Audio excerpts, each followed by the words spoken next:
Hey, God, what's happening now? Hi everyone. I'm not sure anybody's seen us yet, but I just hope people will start to see us. Okay, I can see Mr. Lawani George coming in. Welcome, welcome. Okay, so at least somebody is seeing us. Okay, please just mute your mic for now, my panelists. Thank you. Uh, Welcome. I think people have started watching. Okay, so welcome to ATP Live, and it's our sixth anniversary, and we are having a symposium. Yesterday we had one symposium on health, and we have all the different health professionals.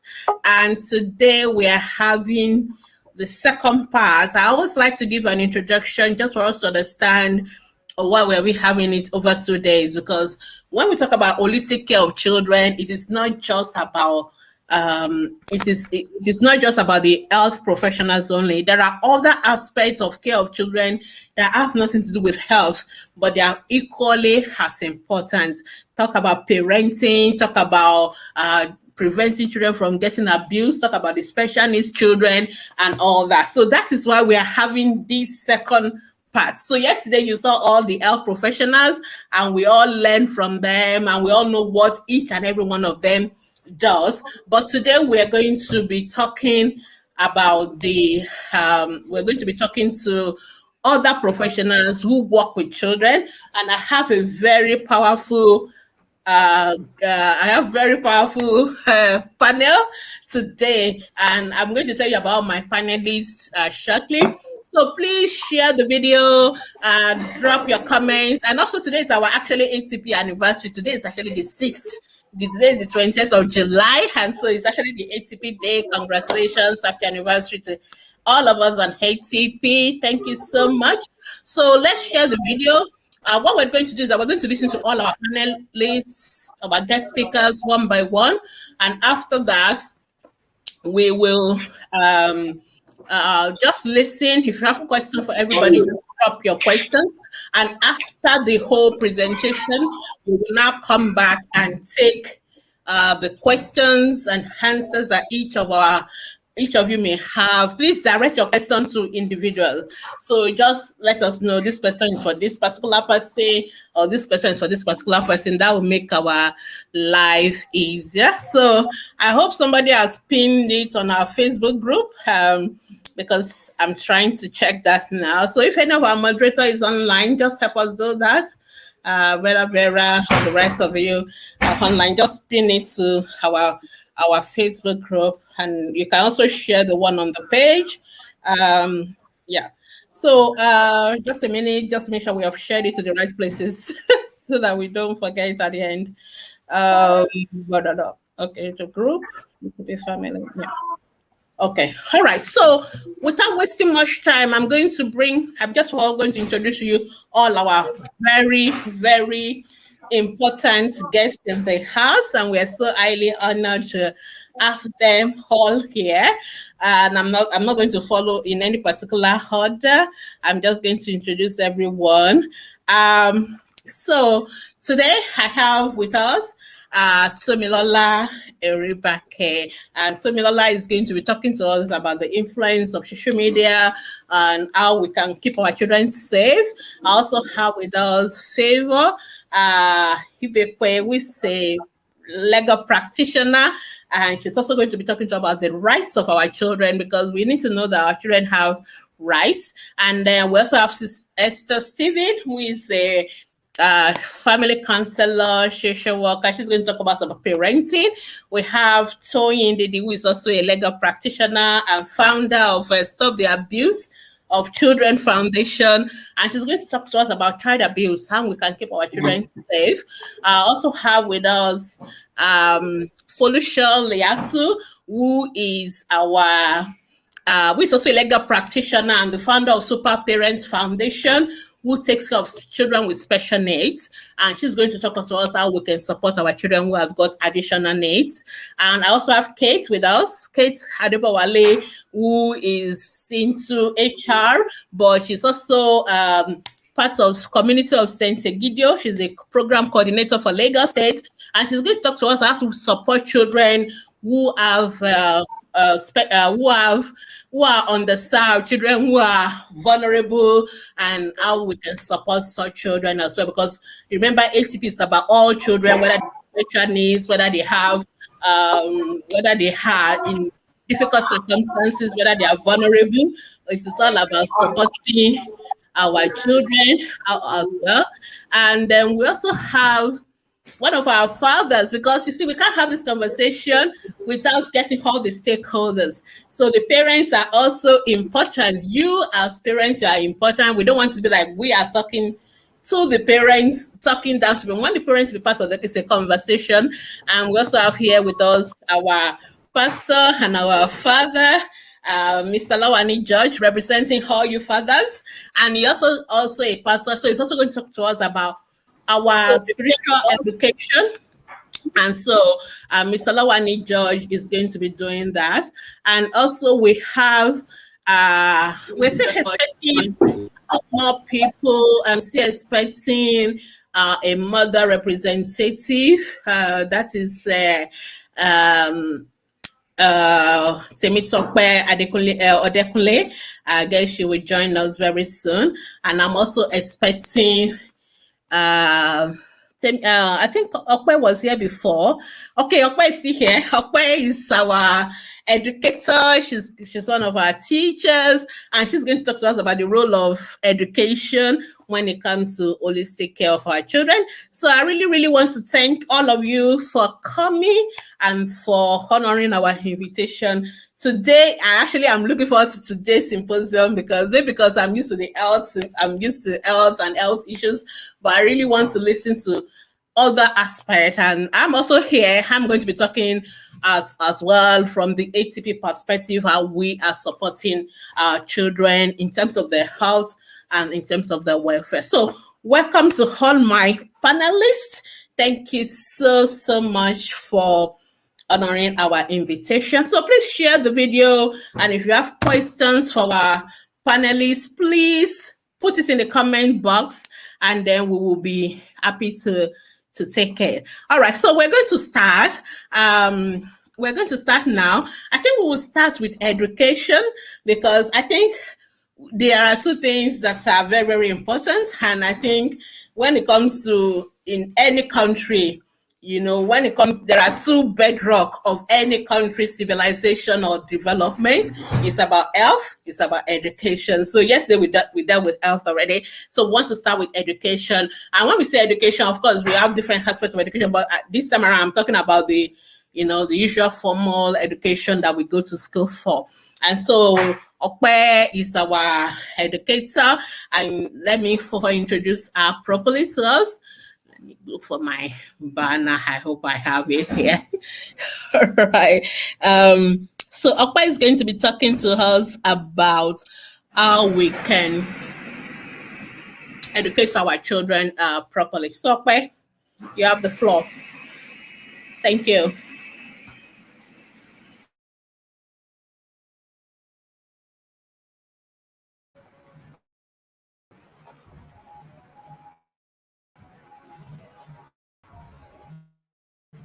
Okay, good evening, everyone. Good evening, Dr. Gwimi. Good evening, my fellow panelists. Thank you for it to ATP. Can you hear me? Okay, I'd like a response, at least to be sure that yes, we can hear you. I muted everybody because there are a lot of background noises. Because of that, we will only give the person speaking the mic where we all are muted. But you will be seeing my top-up signs and all that. That means I can hear you. Go on. Okay. All right, thank you. Okay. Okay, very briefly. I have a slide here, but it's okay if I cannot share. We're looking at the holistic childcare in the 21st century. What are the role of educators? But I started with what I said here as childcare. Holistic childcare generally focuses on the complete development of every child. That is the physical development, the personal, the social, the emotional, the mental state of this child, the spiritual well-being, and the cognitive condition of every child. That's what make, the whole child. Holistically, we're looking at assessing the whole WHOLE of the child, because every child is a being, every child is a person. So holistic care in education is basically concerned about the entire scope that relates, that has to do with a child, is vastly changing. Education in the 21st century, what is different? What is new? What should we know, as parents? What should we do as teachers? Education should be the kind that responds to the ever-changing world. We studied in the past is different from the way children are learning this day. The world has changed a lot. So teaching and learning process goes on. So we say that education in the 21st century should be able to respond to the ever-changing world. I remember growing up, we didn't learn sounds. We learned A, B, C, A for apple. But the A and the apple, they don't sound alike. But now we teach children the basics of the sounds. It's changing, and the world has moved and changed. Education has also moved and changed alongside. But really, has education changed in full? Are we where we're supposed to be, especially in a place like Nigeria? Is our education responding to the economic situation? Is it responding to economic changes that is going on in the country? Is our education responding to the political differences, to the technological, the new and advancing, technologies?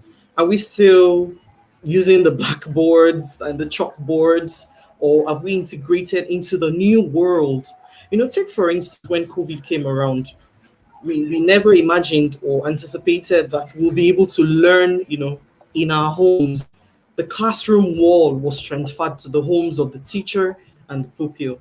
Education was able to continue. It is as a result of innovation in education. The 21st century has helped education to change and to move from the level where it was before to the level where it is now. Education now should be able to respond to societal changes. What's happening? The world is fast moving, everything is changing. What are we doing to cater for the needs of the children in the 21st century? Our needs those days were different. But what are the needs of the children these days? Like, for instance, then we didn't have the fear of maybe cyberbullying, or, children being exposed to things on the internet. But because education moved quite a number of us to the internet, we need to be conscious of all these things and make, provisions and care available to every child in this sphere of education. Okay? So, we say holistic education in the 21st century should be able to give children access to think critically. It's not the take, I just come out and pour and pour and pour, and then I expect them to take. No. Like for instance, I remember teaching once, we're talking about a shape, sphere. And I was telling my children, 3-year-old class, that the world is spherical. The earth is shaped like a sphere and it rotates. And guess what happened? A child asked me, a 3-year-old, if the earth rotates, then there should be a point where everybody will fall down.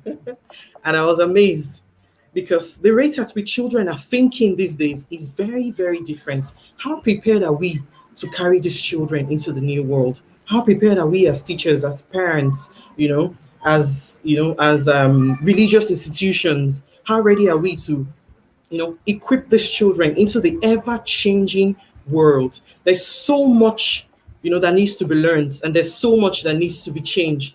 Every child should be nurtured in a way that the skills we're teaching now will be relevant for them and for them in the future. We are aware that some courses we did some time ago have gone extinct. Gone are the days where we use films in our cameras. A lot of things have changed. Are these children changing? Are they moving with this world? Are we changing them? Can they see this, impact of the 21st century in educating the child for today? Is our teaching and learning process different? Is it the same? Is it the same rote learning we used to do? We just pour in and pour out, or are we giving them the opportunity to express themselves, to think critically, to analyze, to be flexible, to be able to move? One thing we always say is that change is very, very, very difficult. But the children born in this generation, they are so used to vast and rapid change. Something comes out, and then in another year, it has faded off. In another year, it has become extinct. How well are we carrying them and preparing them for the ever changing world? Who knows what's going to keep us home tomorrow, or even keep us out of our houses, in the coming year? How ready are we prepared? How prepared are we for these uncertainties?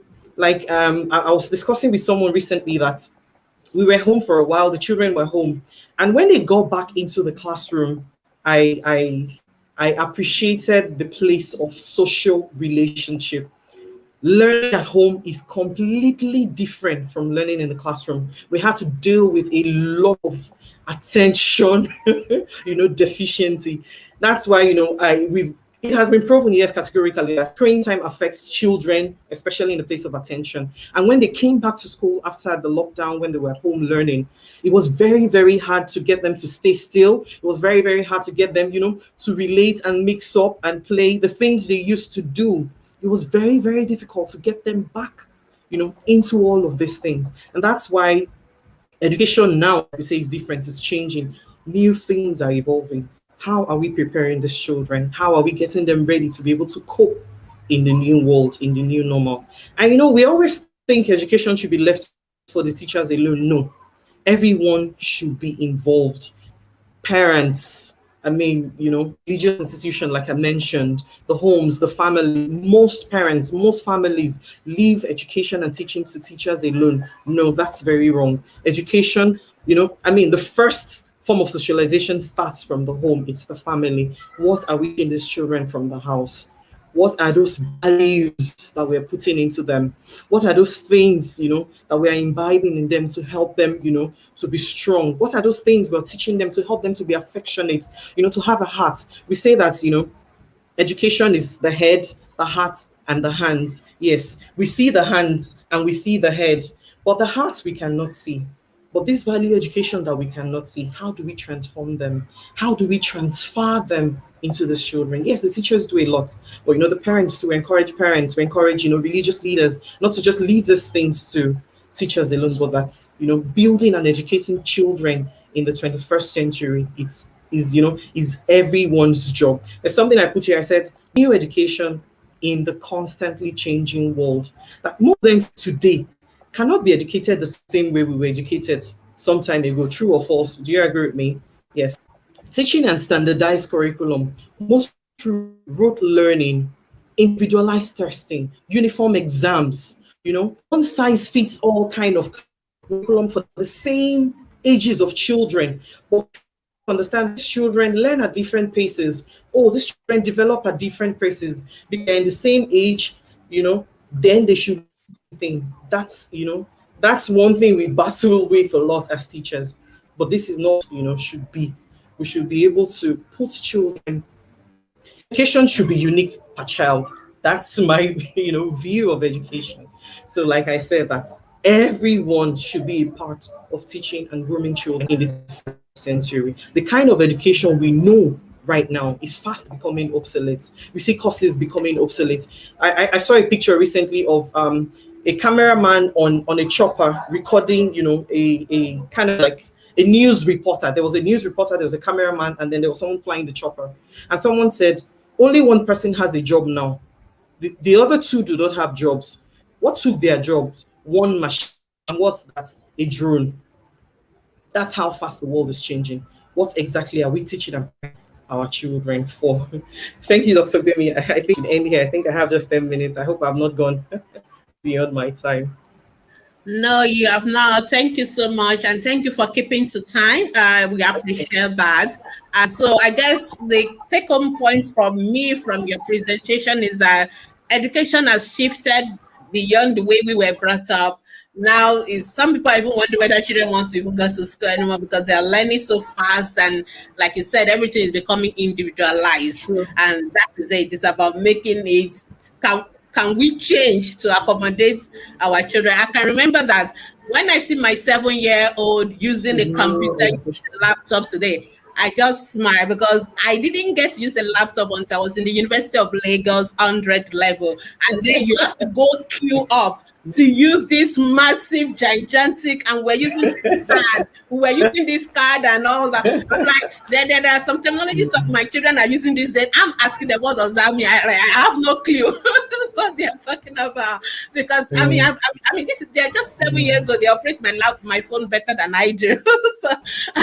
So that shows you what you are saying, that the education is definitely, it's definitely changing, and that is massive, and that is why we also have, as parents, we need to adapt to change and make sure that our children can learn. Thank you so much. So I, like you rightly said, I love what you said, something about further education should not be left to you, the teachers at school, because most of us parents, we are so happy when we just send them to you guys and like, I'm done. I've paid the school fees. That's my job. That's my part. And you guys have really showed us. You showed us during the coronavirus that we are also we are supposed to be teachers. Yeah, Oh my yeah. God.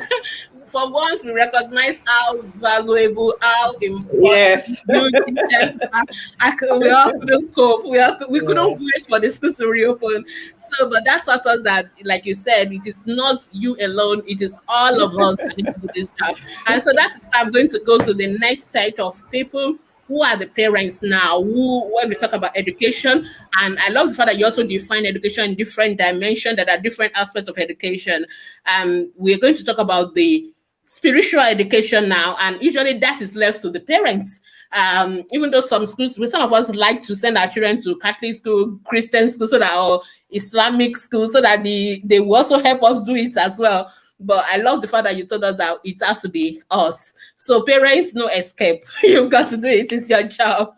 So you're only delegating some part of it to the teachers. We still have to own responsibility for our children's education. So let's go to the spiritual aspect and how we parents can support our children. So I will start with the fathers. So our father here, Mr. Lawani George, I'm going to do his review. Sorry, don't mind me. I'm just going to give you an intro about who he is, and then he will give us a talk. He's going to be talking from the perspective of a father and a Christian education perspective. And I have a mother here who is going to be talking from the perspective of a mother and the Islamic education. That is Mrs. Temitope Odekunle. All right, so let's just quickly do an introduction for Mr. Lawani. I didn't do for Ope, but I will do it later. Don't worry. So Mr. Lawani is a dad. He's also an associate pastor.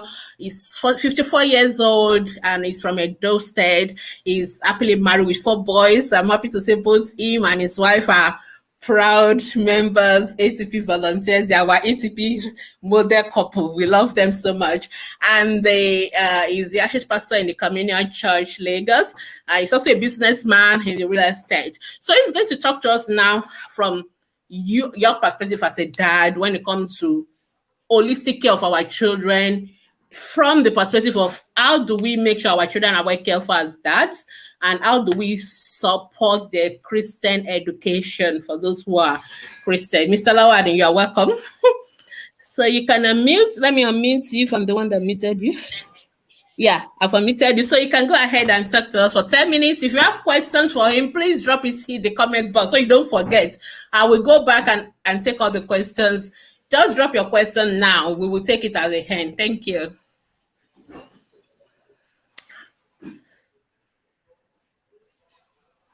Mr. Lawani, you're muted. Can you unmute your mic?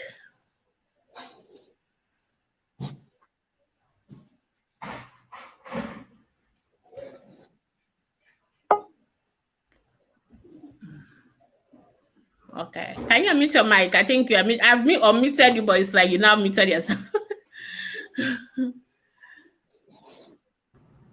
You need to unmute, sir. Yeah, mic is muted. Mr. Lawani, we can't hear you. You have to mute your mic. Okay, Kate is in the waiting room. Oh, it's like network. Oh, Nigeria network. Okay. While we are waiting for Mr. Lawani to come back, I think I should just go to our mom in the house. So, Mrs. Temitope Yusuf Odekunle. Let me just do your introduction. Is Mr. Lawani back? Sorry, let me just check. Okay, I think it's back now. Okay, Mr. Lawani, are you ready? Yes, ma. Good evening, everyone. Go for it. Thank you. Yeah, good evening. Yes, I'm ready. Good evening, everyone. Good evening. We can hear you. Go ahead, sir. Yeah, I want to really use this opportunity to thank Almighty God for giving us a reason to celebrate at this time. And it's our sister anniversary. Can you hear me now? Yes, we can. Yes, we can. Go ahead, okay. Sir. Yes.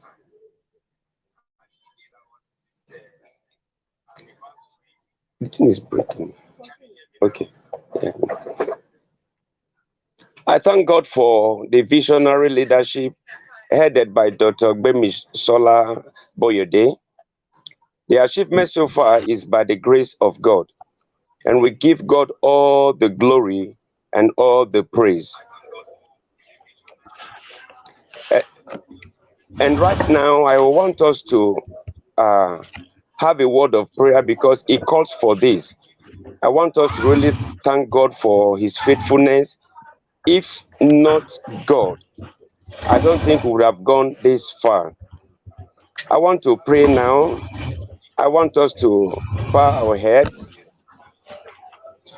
Our Father, we thank you.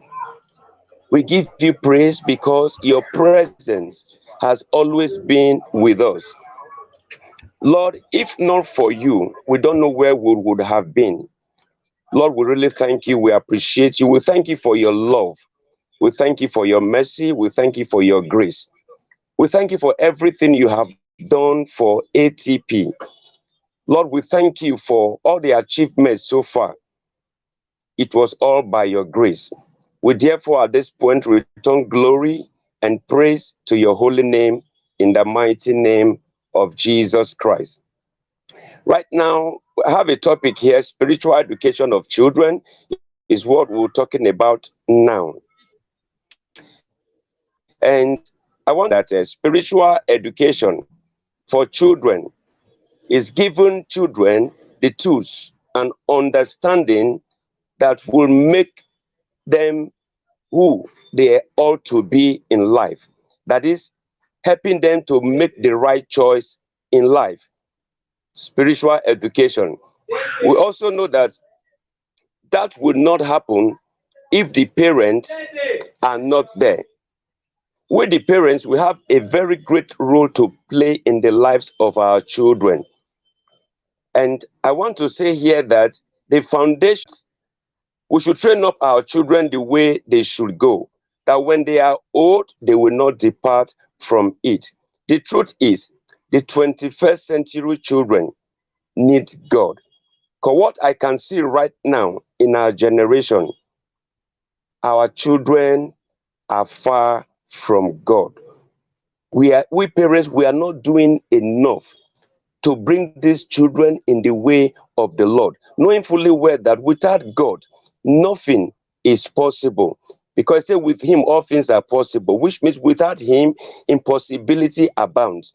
So I want to encourage parents to at this time bring their children up in the way of the Lord. Teach them how to pray. Make them to be committed when you do your morning devotion. Bring them, make them know that without God in life, life will be difficult. And I want to also say here that we should not provoke our children to wrath. That is what the Bible says in Ephesians chapter 6, verse 4. We should not provoke our children to wrath, but instead we should bring them up in the nurture and admonition of the Lord. Parents will agree with me that a child belongs to the mother when the child is still in the womb. Once that child is given birth to, it becomes a child to every other parent out there. Not one person a parent takes care of the child, but every other adult around that child becomes a parent to that child. And at this point, I want to say here that bringing up a child in the way of the Lord is very key. Even at that tender age, the child may just be one, may just be 1.5 or 2. Let's not say this child is too small. When morning devotion is going on in the house, the child is sleeping. Oh yes, it is good for a child to sleep, but then at that point in time, wake up that child. That is where the discipline starts from. I want to say here that we in Africa, we are very different from those in the maybe in the European country. We know that here we don't joke with our children. We don't joke with our children. I think we should still hold on to that. Let's not allow our children go their own way. Instead, we should lead them the way they should go. And at that point, God also will be happy with us, the parents. Nobody will want to bring up a child, and at the end of the day, there is regret all over. It shouldn't be so. So we should do everything in our power to bring our children in the way of the Lord. Teach them the Bible. Teach them to pray. Teach them to praise. So one thing I have learned, most times I see Dr. Gbemi praising God. I see her post on Facebook. She glorified God. I believe she had a foundation, which we also should inculcate into our children. If we give them the right spiritual foundation, now I tell you, it will be difficult for anyone to derail them when they are grown up. I know I have not exceeded my time, but the emphasis here is that we should learn to bring our children up in the way of the Lord. Teach them now, not when they are old. Don't say my child is still 4 years old, it's not yet. You want to wait until he's 12 years. You know, when a fish is dried, you cannot bend it anymore. If you try to bend it, it will break. So at this point, I believe that I have maybe made my point that bringing up the children in the way of the Lord is the way to go, even in the 21st century that we are in. Thank you, Doctor. Thank you, panelists. Thank you so much, Mr. Lawani. That's very straightforward and straight to the point. And I think the summary is that it is not enough for us to say our children should school, and then we will leave the other aspects of the development, which is the spiritual education. I'm privileged to live in some parts of, in different parts of the world, like Mr. Lawani was alluding to, and I find out that one of the things going for us is the fact that in Africa, most of us, beyond the education and the school, which Ope has talked about, we also make sure we ground our children in whichever spiritual faith that we're following. And I think that is key, because if not, the children may be excelling in other area. And if they don't have the other aspect which grounds them, where is the moral aspect coming and all those other things coming, then at the end of the day, all our expenses on the other aspect may just go to naught. And these days it's becoming very crucial that we as parents, if we want to regret all the care of our children, it has to be holistic care. Even the WHO define health as a state of well-being, even including spiritual well-being. So it is not just about the physical, emotional well-being, which other people are still going to talk to us about, but also a spiritual well-being. And that is what Mr. George has alluded to. Thank you so much. Please still stay around, because I'm sure I can see some questions already popping up for us. So let's quickly go to our mommy, who is Mrs. Temitope Yusuf Odekunle, and I'm just going to quickly give a brief introduction about her, and then she's going to speak to us from the mother's perspective and also from the Islamic perspective. So Mrs. Temitope Yusuf Odekunle is a business administration graduate from Kano State Polytechnic. She has wealth of practical and professional work experience in the business administration area. She's also one of our moderators. She's been also a member of our Act Confidential Foundation team offline. She's also the admin manager of Busan Engineering Limited. She's happily married. She's a Muslim, and she's here today and she's married with children. So she's here today to talk to us from the perspective of a mom and Islamic education of our children. All right, you're welcome, Timmy. Can you unmute? Am I the one meeting you? Okay, you muted yourself. So, okay, good. Yes. You're muted. Welcome. So go ahead. Thank you, Doctor. Happy anniversary to us. Thank Good you. afternoon, good morning from everywhere. Okay, salam alaikum, my Muslim brothers and sisters, and happy Eid al-Mubarak to us all. Okay, so talking about the spiritual Islamic aspect of it. As a mom, we are the first contact of every child.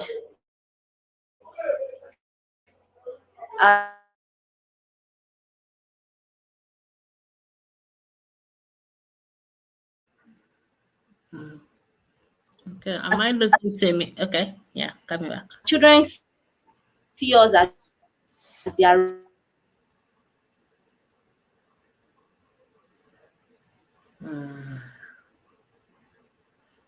Okay, we seem we are having some network gap delay. Can you hear me? Oh yeah, we can hear you now. Can you hear seem me? we're frozen for a second, but we can hear you now. Thank you. Okay. Can you rewind? Either the parents or the guardian. Okay, Yeah, can you rewind? I think we can. lost sentence. Thank you. Yeah. Okay, but can you hear me now very well? Yes, I can hear you. I can give you my thumbs up so that knows I can hear you. Okay, ma. Okay. So Islamically, it is believed that a child is born plain. It is the parent or the guardian, caregiver that introduces a religion to a child. It is the parent that makes the child Muslim, Christian, pagan, or whatever. So, and as a mom, we are our children's role model. They see us first before anybody. They spend the most of their time with us while they were even growing. So it is us, it is we the mothers that really have a lot to do with our children. So the Islamic aspect of it, a Muslim child is supposed to be modest, behave well, and appear well before anybody. And it is the role of a mother that even before a child start going madrasa, there's what we call madrasa Islamically. Madrasa is like there a child is taught how to pray, how to read the Quran, to perform the ablution. Basically, a child will be taught the 5 pillars of Islam there, and the 5 pillars of Islam consist of prayer, fasting, going to the house of God pilgrimage, at the same time knowing their faith, teaching a child how to know God. So as a mother, it is our own right, it is our role to teach our children this, even before taking them to school. Though it is the role of everybody to actually take care of a child, to teach a child. A child should be taught in school, taught everywhere, but as a mother, we should be the one to teach them this whole thing first before anybody. So as a Muslim mom, you make sure that your child knows how to pray. You should let your child know how to pray. If you are a Muslim and your child cannot recite the Holy Quran, then you're not doing well as a mother, because you're not teaching that child the religion. Your child should be taught how to pray. There are certain age where you mandate certain things to children to do. You start teaching them from age 1, 2, 3, 4. When the child gets to age 6, 7, you insist, you stand on them to do those things so that they won't disgrace you tomorrow. Because when you don't teach your children, they will definitely become a disgrace to you later. A child that does not know God, or a child that don't pray, will go out and misbehave. But a child that you taught well will never go and disgrace you outside as the mother.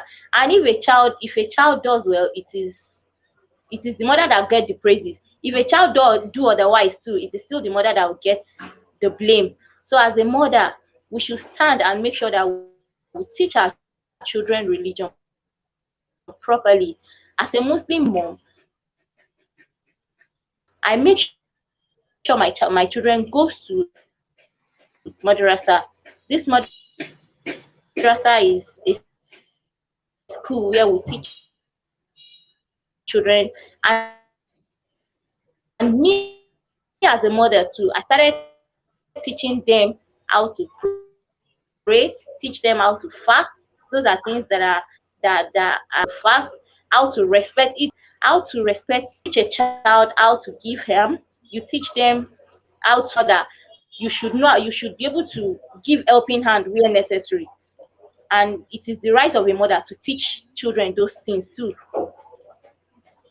Before taking them to school for anybody to teach them, it is the mother that will do all of this for a child. You make them know that this is how to behave. You shouldn't dress abnormally. Islam does not permit a child to dress anyhow. You don't dress them anyhow. You discover that these days we see a lot of children dressing half naked.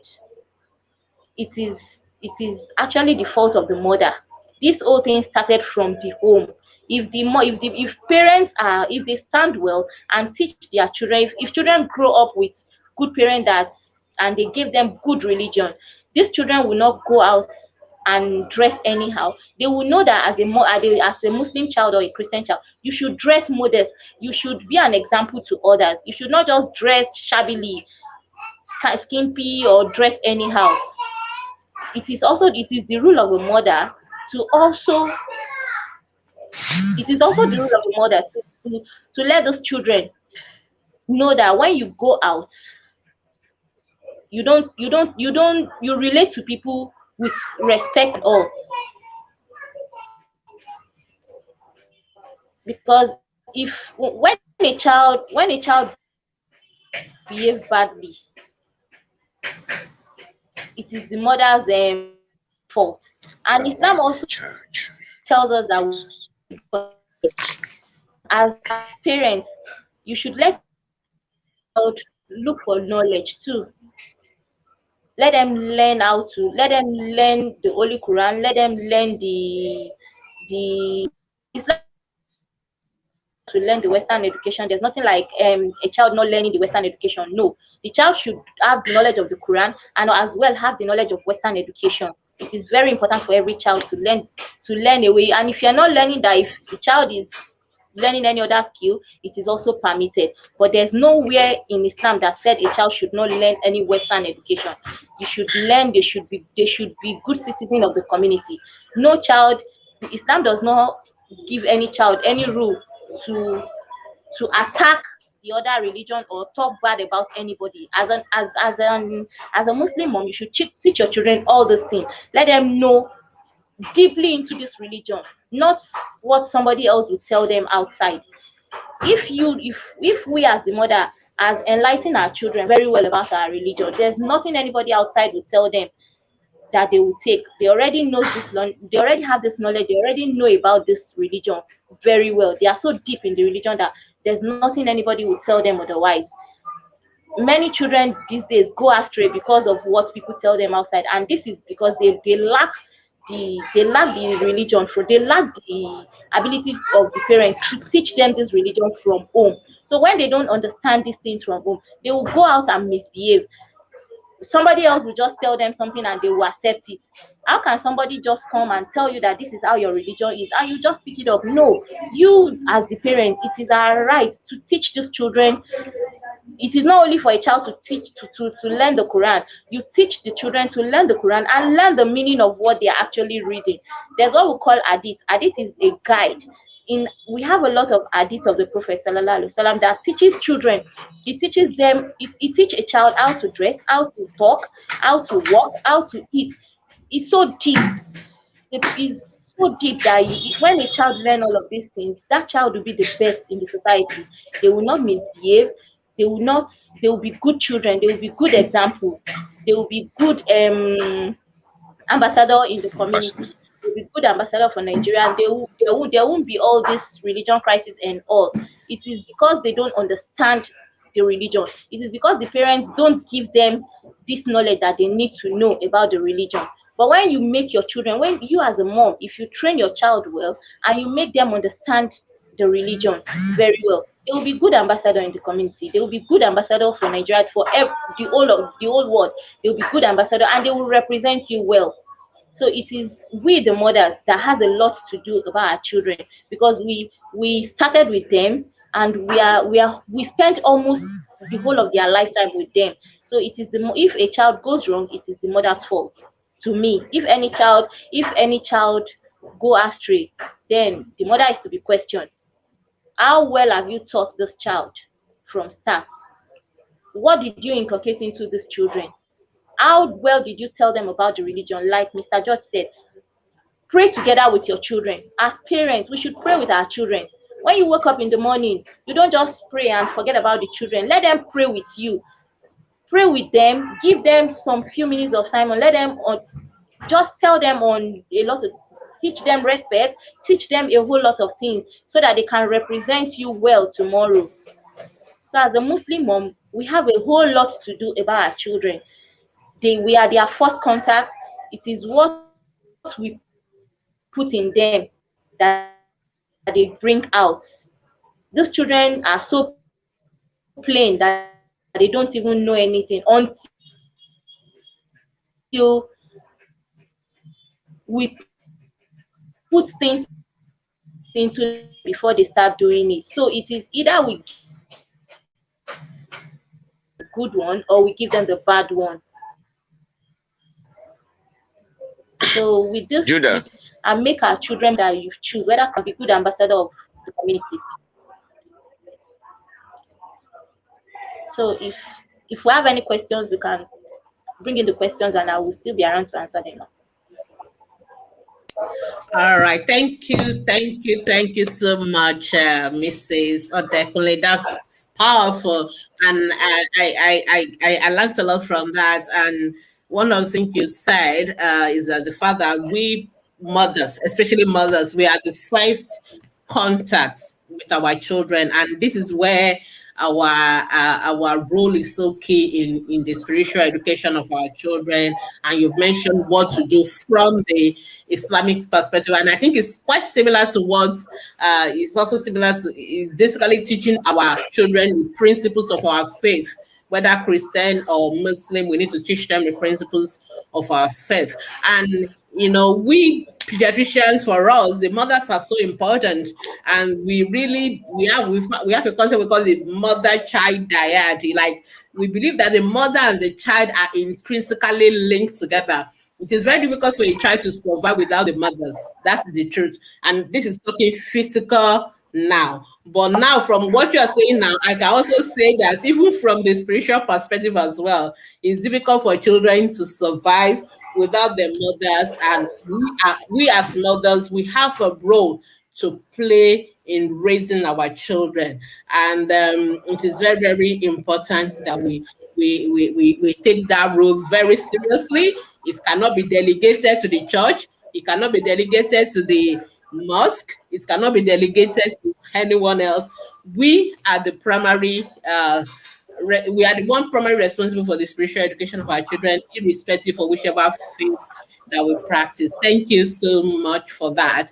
All right, we're going on now. So we still have a lot of panelists in the house. Like as I said, if you have questions, please stop dropping your questions for my panelists, so you don't forget. So that when it's time for question and answer, you don't forget. I'm already taking note of all the questions that are coming in, and we will take them at the very end of the presentation. Now we're going to go on to parenting, because right now we've talked about parents, we've talked about the father, we've listened to a father, we've listened to a mother, and I can see that there's a lot of work for us to do as parents. So the teachers have told us, don't think that when you bring the children to school, you have hand off.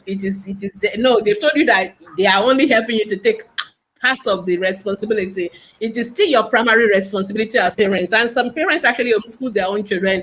They don't send them to school. So, and the fathers have talked, and the mother have talked, and they've told us that we still have a lot of work. And I'm just thinking how this is massive responsibility to bring a whole human being to the world and be responsible. So how do we do this? How do we raise our children? How do we make sure we care for our children?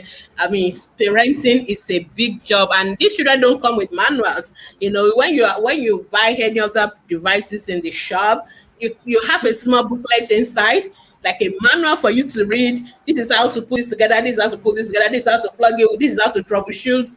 But most of the children just come crying, and we, the pediatricians, we hand it over to you, and we just wave you goodbye. And so we don't give you any, the children don't come with a manual. There's no manual after we remove the placenta. So parenting is something that most of us kind of do through. So today I'm going to get one of our family counselor and parenting experts, Mrs. Esther Stephen. She's going to talk next and talk to us about how do we parent our children, especially in this 21st century where things are rapidly changing. You know, like Ope already told us when she opened up. I mean, things are changing. The way our parents parented us, it's not the same that we're dealing with our children. So these days you have children who ask you why should I, you know? And you know, in those days when your mother says something, the gods have spoken. That is the end. You don't need an explanation. You don't need to know. You just follow, obey without command. But these days we are having to, the children are asking us why they should listen to us. So Mrs. Stephen is going to talk to us. Mrs. Stephen is a family counselor. She has over 6 years of experience. She's also into individual, couple, and family therapy.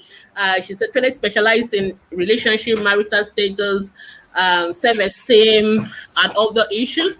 And so she's going to talk to us today about how do we parent our children successfully. So I'm sure many of you are already feeling like, how do I handle this massive responsibility? So she's going to give us a few tips. Of course, I'm sure there's a whole class or a whole course on parenting, but she's just going to talk to us for 10 minutes and give us some tips on how we can parent our children successfully. So Mrs. Stephen, you have the floor.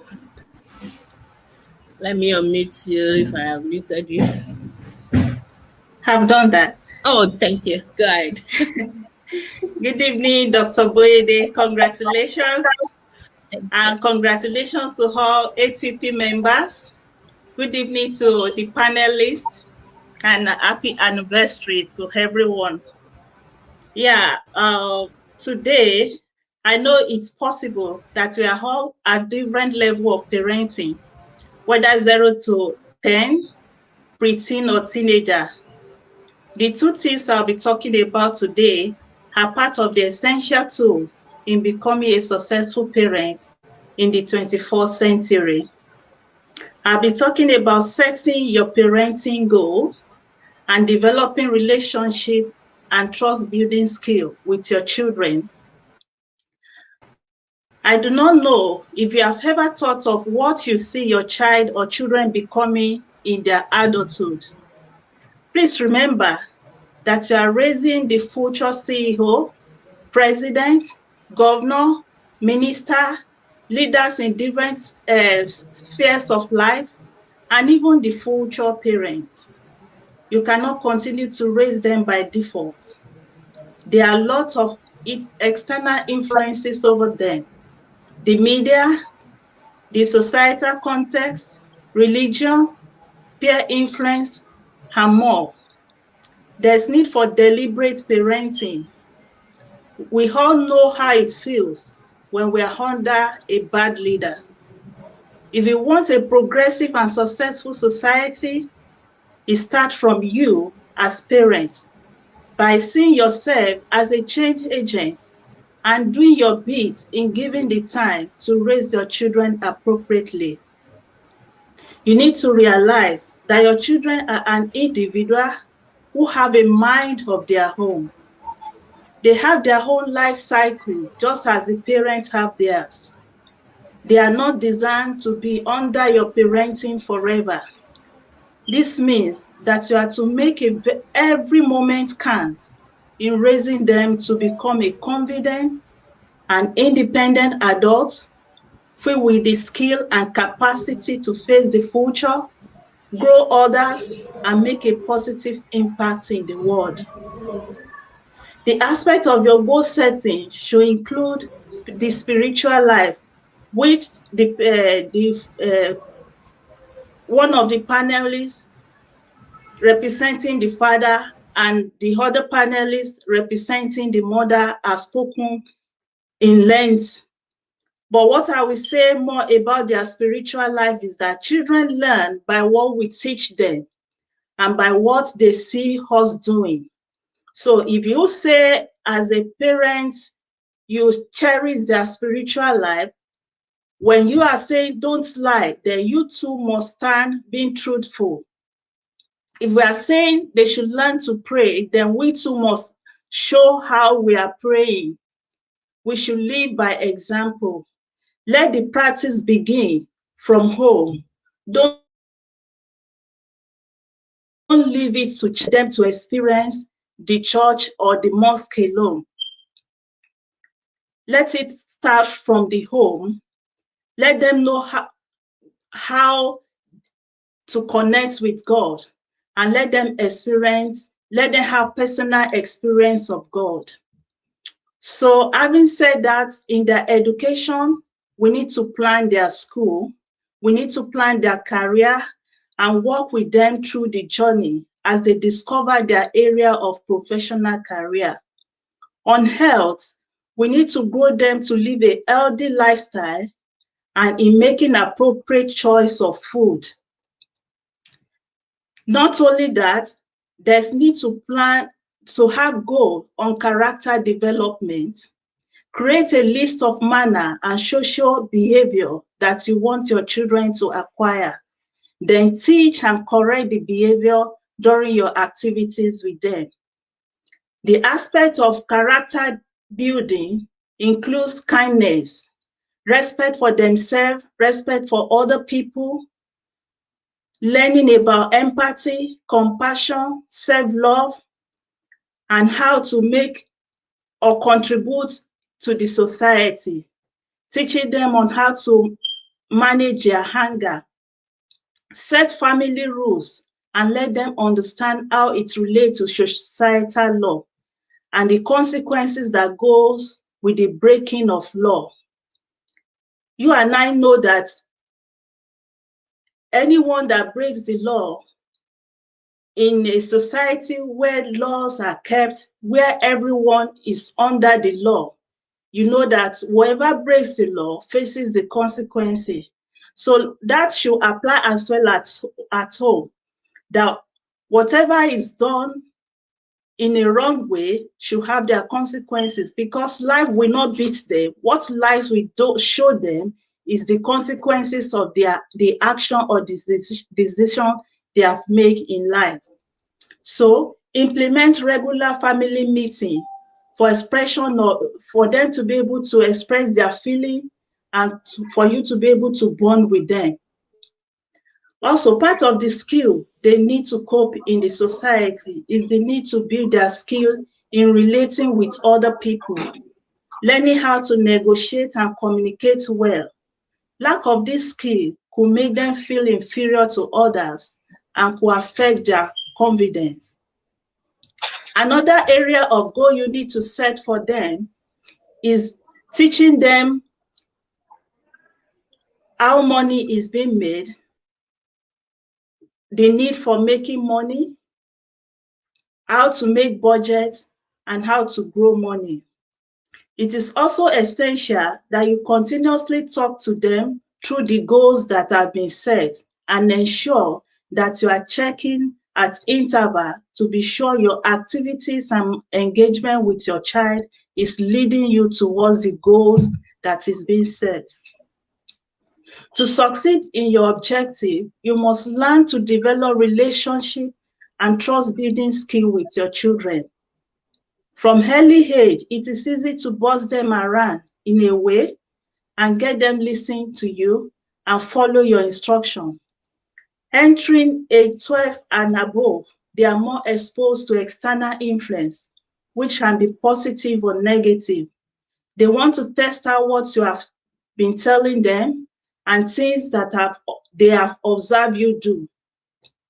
It will be necessary for you to create an enabling environment for them to grow. This period needs creating time for conversation, brainstorming, and attentive listening to understand their perspective and build their critical thinking skill in making appropriate decisions. The more you make a conversation comfortable for them to discuss, the easier it becomes for them to share their opinion, and the better it becomes for them to trust you. As they grow on in life, there will be time to have some difficult conversation, discussing issues like sex, drug use, alcohol, anger management, relationship with opposite sex and same sex, and other various topics that could be a difficult conversation. However, this could be easier with the level of rapport you have built with them over time. It will feel like talking to a stranger when you stand in a position of power and bring up a sensitive topic for discussion. You must learn to put on different faces at different times, with all pointing to the direction of love and rapport in a way that they are able to independently analyze their decision and properly consider the consequences. We have talked about the need to set goal and some of the areas goal can be set. We have also touched on the necessity to build relationship with your children. I want to wrap it up by saying that the best part of this anniversary is not the time you have spent today or since the time this program has started. Rather, it is the notes you have taken from all the speakers, your reflection on what you have heard, your action plan, and the implementation of those plans. This is necessary because it is possible to lose knowledge that we do not put to use. Therefore, I want to wish all the parents a successful parenting as you journey on. Thank you.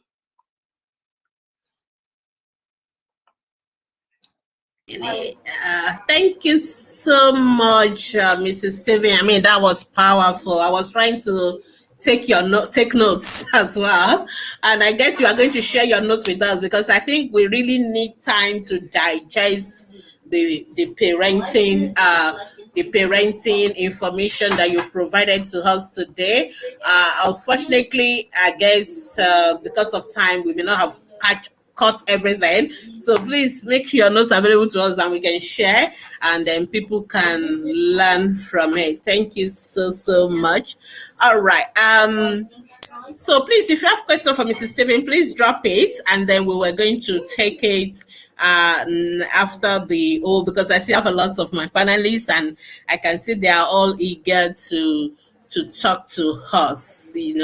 Thank you so much. That's powerful. And one thing I love about your presentation is the way you put everything else we've been talking about, from the educator, from the spiritual parenting, and everything together, putting it together all into one box. And we need to, I think the issue is that most of us just raise our children like, let me just feed them and keep them alive and let the rest happen. But I think what we need to know is that we need to have goals in mind. We need to plan towards it, and we need to, action what we have learned today. Thank you so much. That's brilliant presentation. So we move on now. For us to achieve these goals, and so for us to parent our children properly, make sure they have everything, we need to understand that children have rights. Some of us may think our children are just left to us, we just, so you see some parents are good parents and they raise children, and because of that the children turn out nicely. But we also know that some parents also are difficult parents, so because of that those children are at risk, of having a different outcome. But really that shouldn't be so, because the whole world has realized that the children are our future, and because the children are our future, whether irrespective of who gave birth to the children, these children must be protected. We must, because if we don't protect our children, we will end up losing the children, and we will end up losing our future. So there are what we call child rights. Our children have rights, and it is important for us as parents to know these rights, and that these rights are not meant to say that we as parents, we don't have responsibility or we can't control our children. It is just to make sure that children are protected and that they can have the best outcome in life, irrespective of whichever home they are born into. And most countries have signed or ratified this Child Rights Act, including Nigeria, where most of us are from. And so we're going to have our next speaker, and that is Favour. Favour, I hope you're with us. Okay, good. She's going to speak to us about the rights of our children. And of course, the rights also come with responsibility. I'm sure she will talk to us about that. But let me just quickly introduce Favour to you. Just 1 minute. I need to find my slide. Yeah, I've got it. Yeah, so Favour is a legal practitioner. She has she's a right enthusiast, a lawyer, and an arbitrator who is passionate about the children, about female, and about all their rights, and an advocate for them. She's the founder of a virtual legal hub called Legally Informed, which is focused on disseminating relevant legal information in the simplest form. And I'm sure that is why we are so privileged to have Favour with us, because she's going to tell us all the legalese of Child Rights Acts, but she's going to tell us in the way that people like us can understand, simple people like us. So she's a certified teen coach, and she's a lecturer, she's a volunteer, she's one of our volunteers on ATP as well. She's committed to courses around education, women, teen empowerment, and rights advocacy. So I'm sure she's right at home with us today. And she enjoys speaking to all these diverse range of audience, or to diverse range of audience on these issues. And that is what she's going both locally and abroad. And that's what she's going to be doing with us today. So with all pleasure, I want to welcome Barrister Favour Ibekwe. I'm always sorry for the lawyer. Sometimes I forget to address him properly. My apologies. It was never intentional. She's going to speak to us today about the rights of our children and how it is important that we maintain this right so that our children can have the best outcome in life. Favour, you're welcome. I hope you can unmute. Let me unmute you. Oh yeah, you're unmuted now. Yeah, go ahead. Okay, good evening, ma'am. Good evening, Dr. Benisola. Good evening, everyone. Happy 6th anniversary to us. Thank you. To you, first of all, and then to us all, yeah. Yes. Yeah.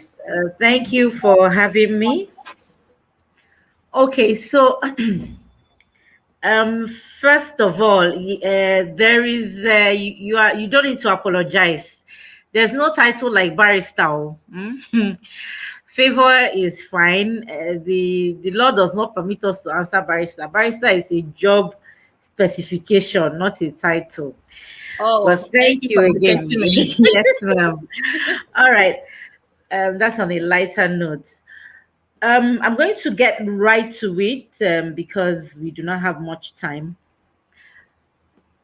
First and foremost, I'd like to mention, as a starting point, that we need to revisit, or we need to be sure who a child is when we begin to talk about them, the Child Rights Act, so that you know who exactly, or the range of children to whom this law is applicable to, so that you are not applying the law to someone who has become an adult. Because I do know that part of our audience, or people who will eventually listen to this, are parents, and it's important that we recognize, or other appropriate authorities. It's very important that we recognize who a child is first and foremost, and then we can be sure who the law is applicable to. So the Child Rights Act says that a child, and of course that's the law that is under review here. That's what we're talking with. That's where we're borrowing our provisions from. The basic reason I would believe is because the Child Rights Act is central in the sense that it is not specific, it's not country specific, so to speak. We recognize the fact that as much as, yes, this is ATP, we originated from a particular country, but we have people who listen to us from across board. Now, actually, the Child Rights Act actually emanated, from the International Convention, and it has been ratified by a good number of countries. Now, I won't go into the countries who haven't ratified it, but fortunately, Nigeria and a whole, great number of countries across the world have ratified the Child Rights Act. So that makes it a central enough law to use as a basis for this conversation. All right, so the Child Rights Act says that a child, or defines a child as any person who is under the age of 18. Therefore, any action, or any responsibility or any duty arising from the Child Rights Act is specifically in reference to a person who is under the age of 18. All right. Now, the Child Rights Act starts with a very salient point, especially, country specific now, in reference to Nigeria. The Child Rights Act, as ratified by Nigeria and domesticated by about 25 states in Nigeria out of the 36 states. Domesticated means that the states have made laws, specific state laws, accepted the child rights law, made it a part of their own laws. So it's not just a federal law now, but in 25 out of the 36 states of the country, we have the Child Rights Act as part of the state laws. All right. The reason this is important is so that we know that when you want to apply a law is no law really if you cannot enforce it. Now, if you want to enforce a law or apply it, you have to be sure that it has, a force, or it has been recognized in the particular state where you need to enforce it. So, for instance, you cannot be enforcing the law of Enugu State in, say, Ogun State. All right. So, it's important that we make this clear, because when we're talking about the law, it's something that is usually very locality specific. All right. So, the Child Rights Act, as ratified by Nigeria and domesticated by 25 states, specifically inculcates the provisions of Chapter 4 of the Constitution. Now, anyone who is a bit familiar with Chapter 4 of the Constitution, of the Nigerian Constitution, knows that that's the chapter that talks specifically about fundamental rights. So that's where you have the provisions of the law as it relates to right to life, right to freedom of movement, right to liberty, the right to dignity of the human person, the general or the specific rights that we term fundamental human rights. So what the Child Rights Act does is that it inculcates, the one that has been domesticated by now or ratified in Nigeria, specifically inculcates it says, the way it specifically says it is like that you should read the fundamental rights, the fundamental human rights, as if it were specifically listed in the Child Rights Act. as far as it's applicable in Nigeria. So all of those rights that we regard as a fundamental human rights applies to our children. So they have the right to life, they have the right to dignity of the human persons, and all of that. Okay, so moving on, specifically the Child Rights Act enumerates a wide range of, right now we're talking about holistic, care of the child in the 21st century. And honestly, I think that the Child Rights Act has been quite exhaustive. Now, it talks about right of a child to survival and development. Of course, we would know, especially coming from a health background, this has a lot of implications, which will mean, in fact, the proviso, one of the first provisions of the Child Rights Act is that it says that whatever is to be done has to be done with the interest of the child foremost at mind.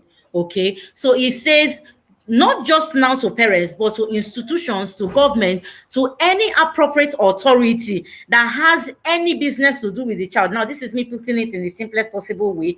It says that such authority, such individual, such organization must have regard to, first of all, the safety of the child, the health of the child, the security of the child, the welfare of the child.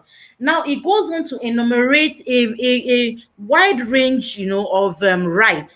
I have my slide here, but I'll just try for the purposes of our time restraint. I'll try to just do a quick run through, and then I'll do a little explanation. So we have the child has the right to survival and development. Like I said, when you talk right to survival and development, you're talking a child maybe at the point of birth and all has the right to survival, afterwards right to development, and then the child has the right to be given a name upon birth. Interesting. I find that really interesting, but yes, I think that's a really key thing. A child has the right to, like I mentioned, under the Constitution, freedom of association, peaceful assembly, freedom of thought, conscience, and religion. Well, I'll get to this. Okay, a child has the right to private and family life, right to freedom of movement, right to freedom from discrimination, right to the dignity of the child, leisure, recreation, and cultural life, right to compulsory education. Oh, wow. Okay. I'm trying to do a quick run through, but I'll come and I'll talk a bit about the really salient points. Right to the safety of an unborn child. These are just a few of them. There are so many. A child has the right to proper health care. Of course, this is ATP, and we know that. Dr. Bemisola, please, can you hear me? I want to be sure that I'm not talking to myself. Okay. Yeah, we can hear you right and clear. Go ahead. Okay. It looked like it was hanging there for a bit. I wanted to be sure. Okay, so like I said, this is ATP, and of course, that's the ground up, that's the basis for a lot of what we're doing. The fact that we recognize that a child has a right to proper health care. All right. Now, apart from health and health services, the Child Rights Act, apart from the duty that a parent, an agent, a guardian owes the child to provide proper health and services, the Child Rights Act actually mandates the government. I like this part too.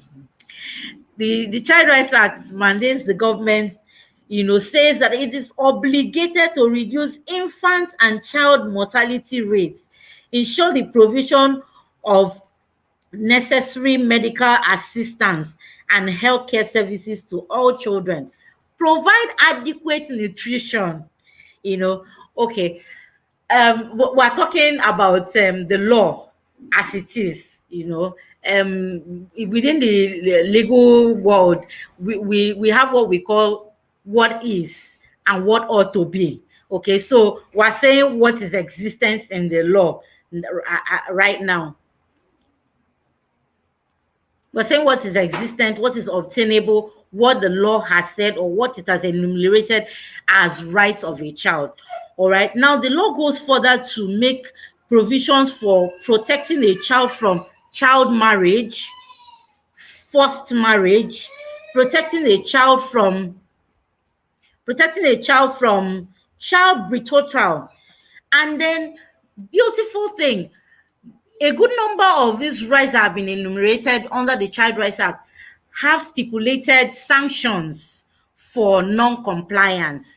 Like we would say, law is not law, if there's no enforcement mechanism backing it up. If there are no sanctions, law basically is what a community recognizes as binding on them and which the necessary authority will punish the non-compliance of it. So the beautiful thing is that the Child Rights Act does not just state these provisions and then leave them hanging. There are sanctions for non-compliance. Okay, so a few days ago on the Legally Informed World, I talked about how a lot of people in this part of the world is like a cultural thing. So someone is raising a family and feels like they need help, they need assistance, and one person is connecting them to their in-laws, brother, son, their nephew from third generations away. There's a connection somewhere, and this person who is being brought, nobody is asking the right questions. And I mentioned there that by the provisions of the Child Rights Act, specifically Section 28, calls it exploitative labor. So that means that if you are calling on, or you are inviting, or you are making arrangements for any child who is below, of course we have defined a child, if you're making arrangements for anyone who is below 18 years old to come serve in the capacity of a domestic help or provide domestic assistance, it is an offense, a punishable offense. Okay, another example is that anyone who arranges for a child to beg for alms on the street, it is an offense. We've talked about, I've had a number of conversations and seen a number of forums where we've talked about children street hawking, children hawking on the street. These are offenses that have been criminalized and sanctioned by the Child Rights Act. Okay, there are a good number of examples like that. Like I already mentioned, child marriage or child betrothal. In fact, I think, if I'm not mistaken, yes, it is child marriage and child betrothal. I think they have the highest punishments within the Child Rights Act. There's a fine punishment for 500,000 naira on conviction, and then moving forward, we have prohibition of unlawful sexual intercourse with a child, sexual abuse and exploitation of a child, recruitment of a child into the armed forces. Now, there's this other one that I find really interesting. It is actually an offense on the basis of, from the provisions of the Child Rights Act, to not have a child immunized. I don't know, but I have seen a number of parents who say that, you see, this immunization thing, it's not for me. I don't know what Oyibo went and concocted there. Then I'll now use it and now be putting inside my child's body. They even say it's virus. It's just a small amount. No, I'm not. The law actually says that it is an offense. In fact, there are three options, three punishment options. One is that the parent can be made to pay a fine or can be jailed for up to 1 month. On the alternative, let's say that whoever the presiding judge wants to be nice, they can now mandate that the parent takes the child to be immunized. Now, this is, of course, in tandem with the right of the child to proper health care, which should be given by either a parent or the ward. All right. Generally, also, the children who are orphaned, neglected, ill-treated, there are laws, there are provisions of the Child Rights Act mandating that the government, should set up ways for these children to be brought in, or individuals can apply, to take care of children who have been neglected. Of course, like Dr. Bemisola correctly mentioned, and then like the panelists who represented the mother, father, and then the panelists who talked about parenting and all, recognize there are a lot of parents who do not actually understand, what parenting or what the role of a parent is. There are a lot of parents who feel that they have done their duty by giving birth to the child. In fact, the child owes them, for them having done the child the favor of giving birth to them in the first place. So the law steps in to now mandate the parents to, do the right thing, or have someone else step in to take care of those children, and of course we have to take note of the fact that not every parent who is neglecting their duty is doing that from a place of wanting to neglect the duty. There's the understanding that there are parents who actually do not have the means, or who, like the Child Rights Act puts it, who are unfit to parent. There are parents who have their own issues, who are going through psychological issues, or health issues, things that make them unfit at that time to be the proper parent possible. So the law does recognize that and makes provision for the fact that either agencies or organizations which are properly set up can step in to take care of such neglected children. All right. Moving on, Nigerian children, yes, being children, they are basically considered as the ward of the state. And I believe that that's why the law makes provision for the facts, or for the things that the government ought to provide for. Now, like I mentioned earlier, we're still talking about what is, we're talking about what is, not what ought to be. All right. So now, when we talk about all of this, I know that people can easily ask, okay, how many of these rights that children have are actually being implemented? I like to say something, and Dr. Bemisola, I think I've said this to you a number of times, that I do not believe that people can ask for what they do not know that they have a right to. Truth of the matter is that there are so many people who don't even know that these rights are in existence ab initio in the first place. So I think that whilst it's very good that we talk about enforcement and implementation, it's also very important that we start this conversation from the enlightenment angle, which is what we're doing now. So it is important that we spread the word, that people know that, first of all, there is a law that makes provisions that are child specific. This has nothing to do with adults now. This has nothing to do with the general populace. This is strictly about the children. So we know that there's the law, and then we know the things, the salient things that the law has delineated as rights belonging to the children. And then when we start this conversation from there, it is now easier for someone to begin to ask for those rights to be implemented. The truth of the matter is that, really, as far as I think that this is not just for our country, Nigeria, even for the countries that we refer to as developed countries. I don't think that anything just happened. People got to a point where they began to demand, people need to reach out for what is theirs. I think it was yesterday during the health symposium that I heard you, Dr. Bemisola was talking about health being expensive everywhere, and of course, I think that the right to healthcare and the one that the government ought to provide is one of the key rights that is provided for under the Child Rights Act. And then you were saying that child healthcare everywhere in the world is expensive, and the government comes in to subsidize it. Well, there's insurance and all that. And you said something that I thought that was really key. Some people pay for healthcare and don't use it.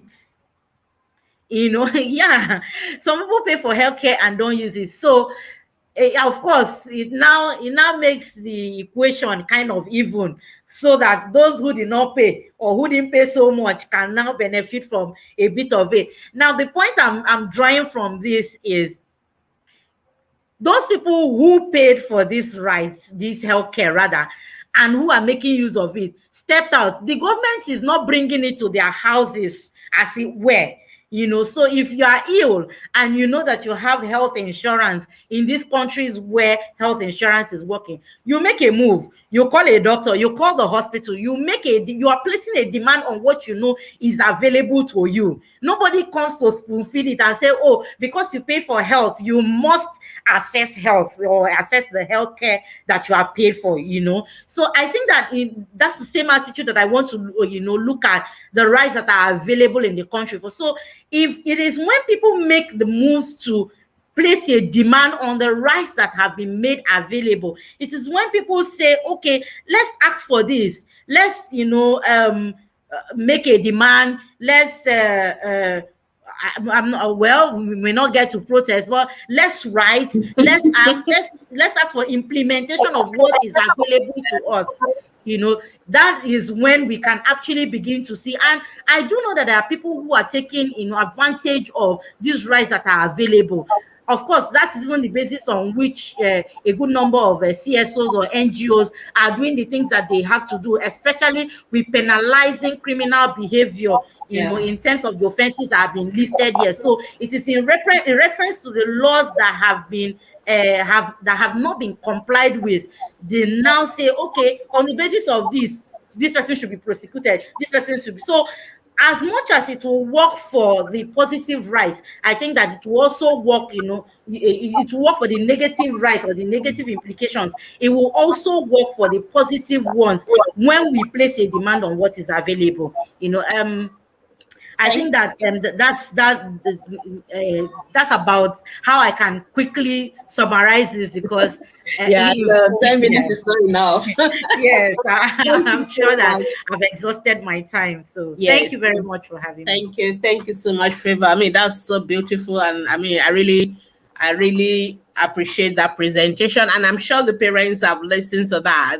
And the question I always ask is, we know the rights of the children, but who is standing and enforcing this right? And that is always the issue. Who is making sure? And sometimes the pediatricians, we are so busy, we are trying to do the healthcare aspect, and then we are also seeing all the other rights that are not being implemented, and we are kind of, what do? You solve the health issues. Are you also going to be running after the case? So thank God for lawyers like you who are going to help us with making sure that our children rights are protected. And parents always have this attitude about rights means, so we want to take over, or maybe we want to make sure that they are not in charge, but you're still in charge, but we want your children to be protected. Thank you, that's beautiful.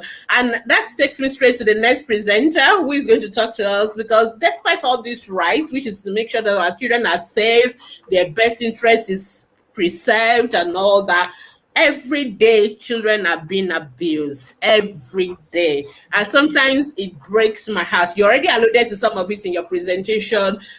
There's a right against children being used as for labor.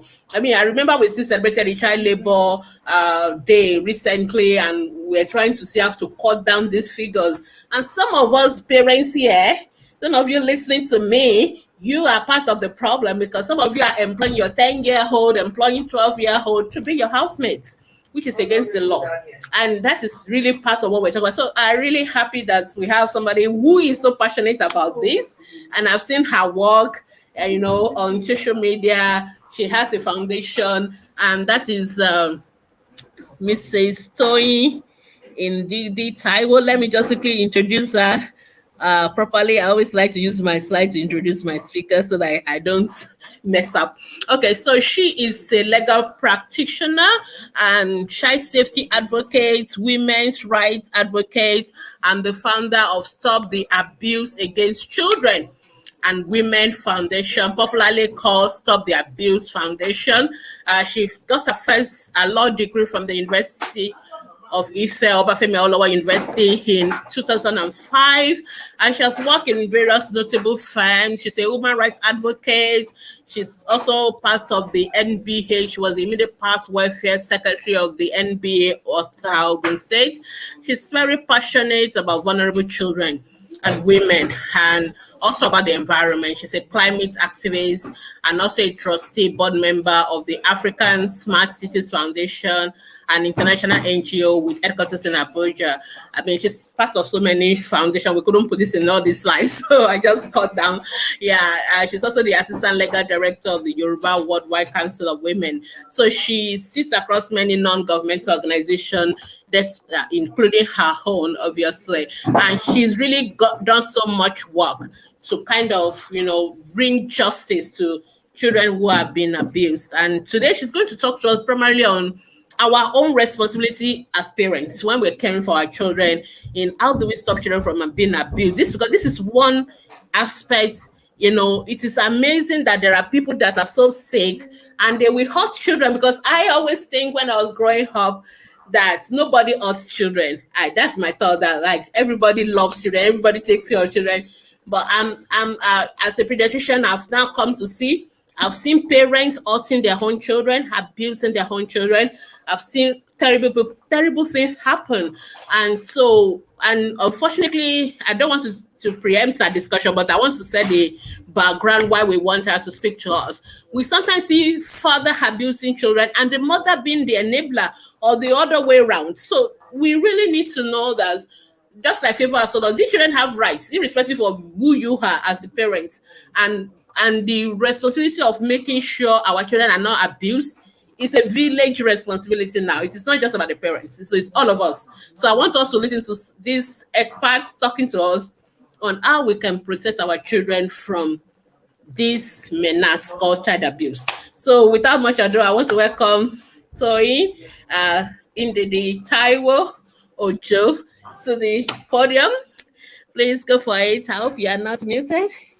Let me check that. Oh, yeah, you are not. Okay, go ahead. Thank you so much for being here. Thank you so much, Dr. Bemisola, and thank you. Congratulations on the 6th anniversary of ATPN. ATP has been a bedrock for a lot of us, and it has been a place of succor. I remember when I was still having my children, I used to come to the wall to, get information about childcare. So thank you so much, and I wish ATP more years ahead. And I also want to actually appreciate the last speaker, the last panelist, Mrs. Ibekwe. You did so well.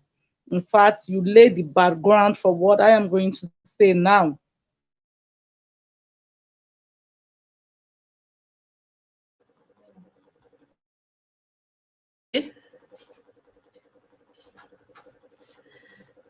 Okay, I think we are losing time. Child abuse is a very broad topic, and it has to. Oh my goodness. Sometimes our network goes off.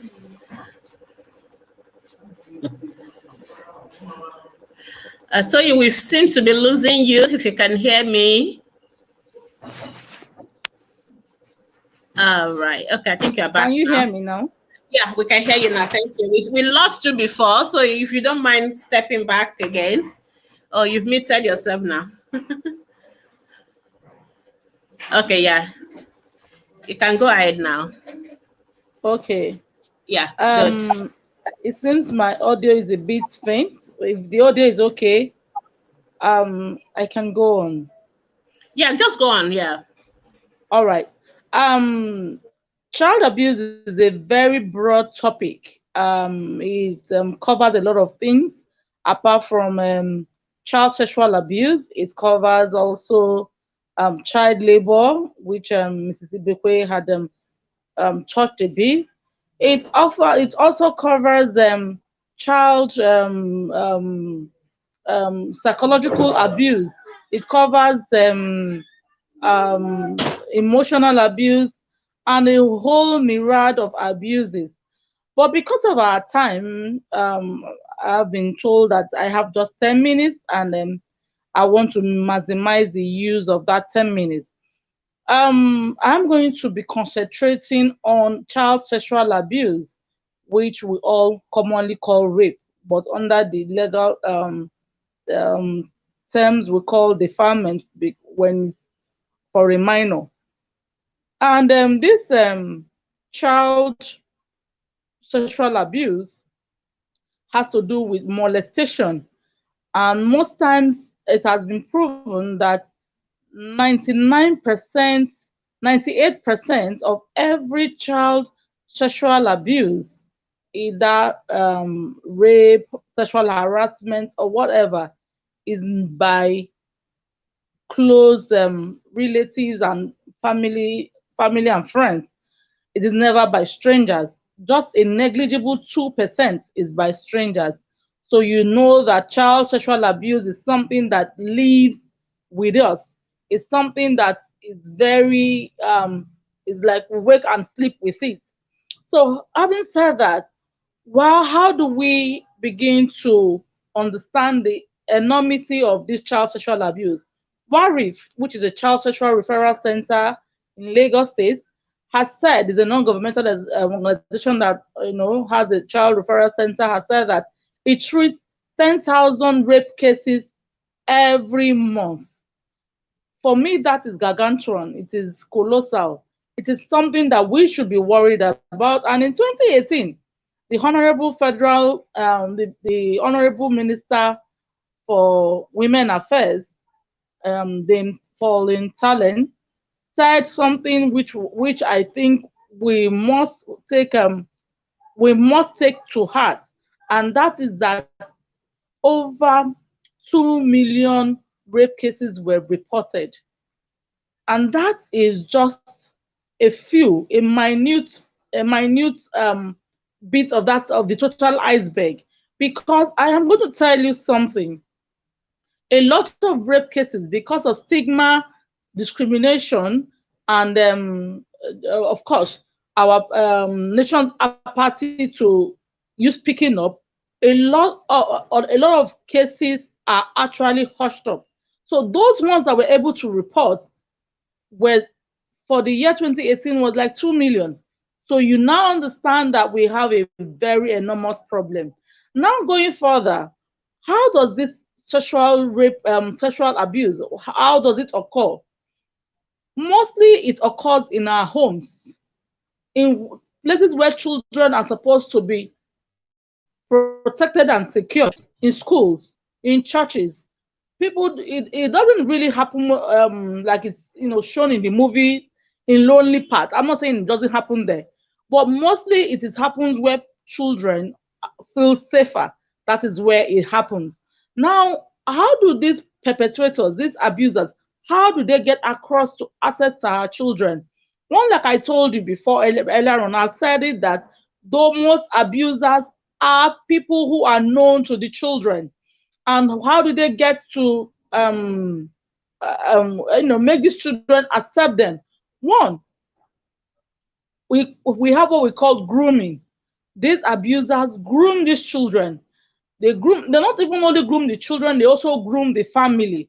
They make them to feel so comfortable with them, and then their guards are laid down, and the next thing is they go ahead to perpetrate this evil. Now, what are the signs that a child is being groomed? You see, most of the tactics that are used by these pedophiles, these sexual abusers, is either by bribery, threats, or normalizing sexual activities. Now, bribery, they will tell the child, oh, come and have this. You know what bribe? They know children like sweet things. They know children like toys. If you do this, I would give you this.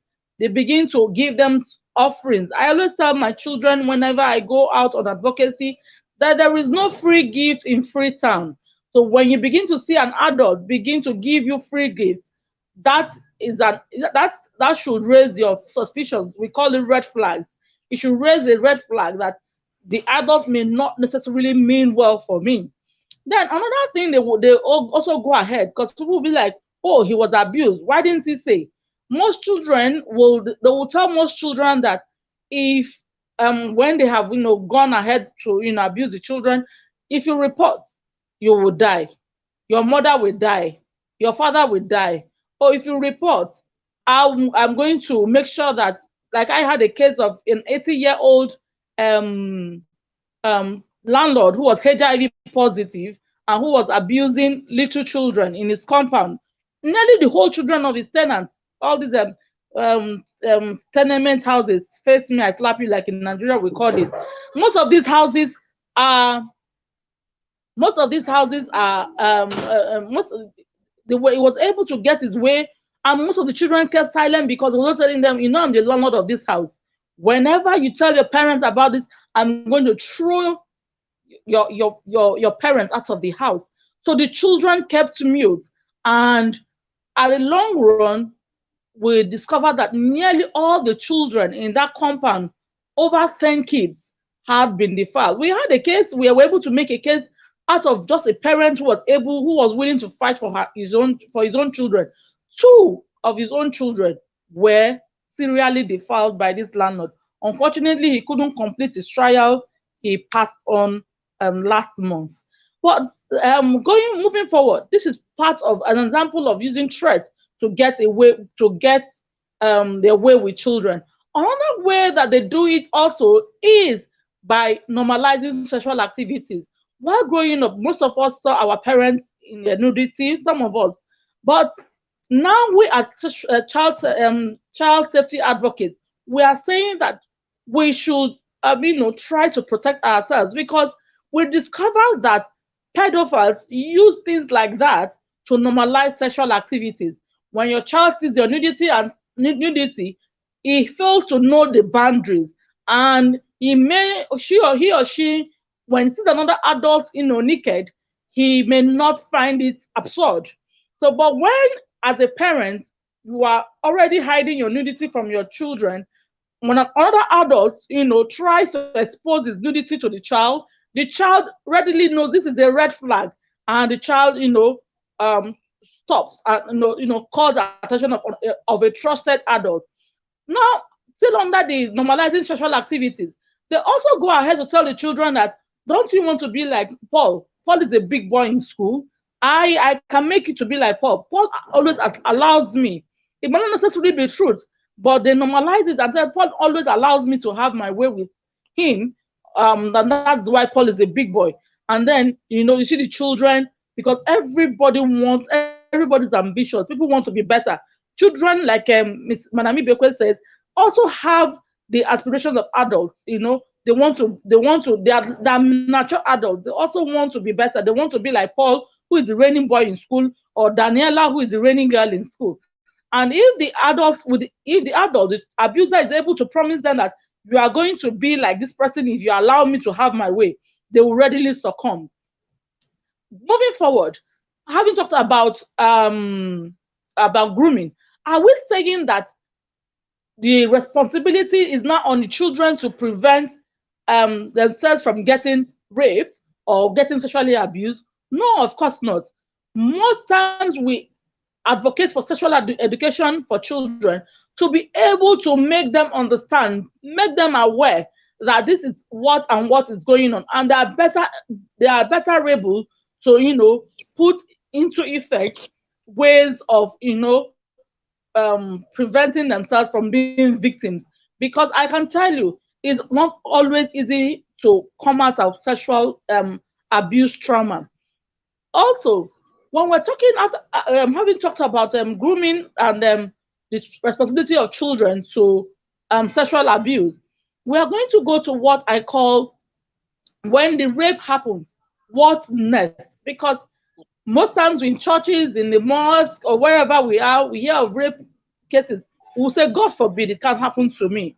But the truth of the matter, UNICEF has brought us a statistic to tell us that 1 out of every 4 girls is raped or is sexually abused, either harassed, whatever, but sexually abused before the age of 18. So the truth of the matter is that this is a reality. And 1 out of every 8 boys is actually sexually abused before the age of 18. So like I said, it's a reality. So when it happens, what do we do as adults? 1, when it happens, the first thing, never ever blame a child for a sexual activity. There was a time a viral video went online. A woman whose 2-year-old child, a 3-year-old child, yes, was being raped, and the mother was saying that, oh, this baby doesn't listen to me. I've told her to stop going there. She likes men too much.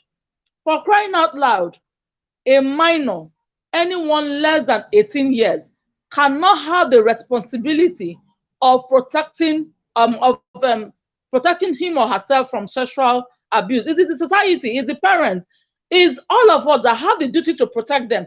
They cannot give consent at that age, and whatever consent they give under the law is not an informed consent, so it is not valid, and the law will take up anybody who take that in quotes consent up and abuses the child.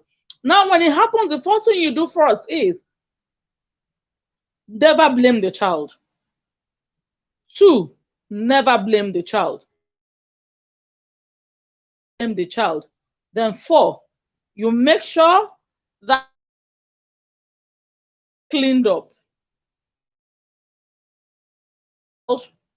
Tell the child to tell you the details of what has happened and take the child to the hospital. Normally, I always tell people the normal procedure is to go to the police, then get a medical form, and then bring the child to the hospital with the medical form. But from experience on the field, this is not a forum to blacklist the police, because I have some very, very professional police officers who are as passionate as children as I am. But we have seen cases where they go to the police first and then settlement happens. But most times when they go to the hospital, the doctor is aware, the doctor being a professional is aware, and if the police know that a doctor is already involved, that there are very few, they tend not to bring the approach of settlement. So you go to the hospital, never clean the child. The child is not to be cleaned. If for perchance your house is far from the hospital, you can use a white handkerchief, a clean white handkerchief, to clean up the child. Then get a clean cellophane nylon, waterproof nylon, clean one. Put the hanky you've used in cleaning the child up, put it in there, then take the child to the hospital. Because why we do that is because perchance the abuser may have released some semen. You can get a forensic analysis of the semen from the handkerchief to preserve it. And in Nigeria, I always advise, let the hospital you go to, let it be a government hospital, because most times defense counsels put puncture, they puncture, you have a very good case, and then they bring up the case that, oh, it's a private hospital, and they may have been bribed. But most of the time, the court adds much weight to a report that comes from a government hospital. Then go to the police. When you get to the police, there is no need for you to go to the counter and begin to narrate, because what you will see at the counter is people will begin to ask, come and see this 3-year-old child, he was raped too, and the child is being re-traumatized over and over again. The thing is, once you get to the police station, ask for the JWC, the Juvenile Welfare Center. If they do, because if that police station does not have the Juvenile Welfare Center, if it's in Lagos, they will have the family support unit. And if it is in a bigger police station, which we call command or area command, they have what we call the gender department or the human rights department. And these 4 departments are always handled by gender specialists who are trained to handle such cases, so that it will not be a caricature thing, and then the child, withdraws and, is even further hurt or traumatized, as we normally use. So with that, the child can get the necessary support he needs. And then let me say it before I leave here tonight. There's no case, there's no we shouldn't always, when it comes to cases of rape, please, there's no need for settlement. The truth of the matter is that if your child is not raped, your child is going to grow up and it's going to meet children who are survivors. And if those children have unresolved trauma abuse cases, they may inadvertently, because it's a vicious cycle. Most abusers have been abused when they were young, and then the abuse comes full cycle.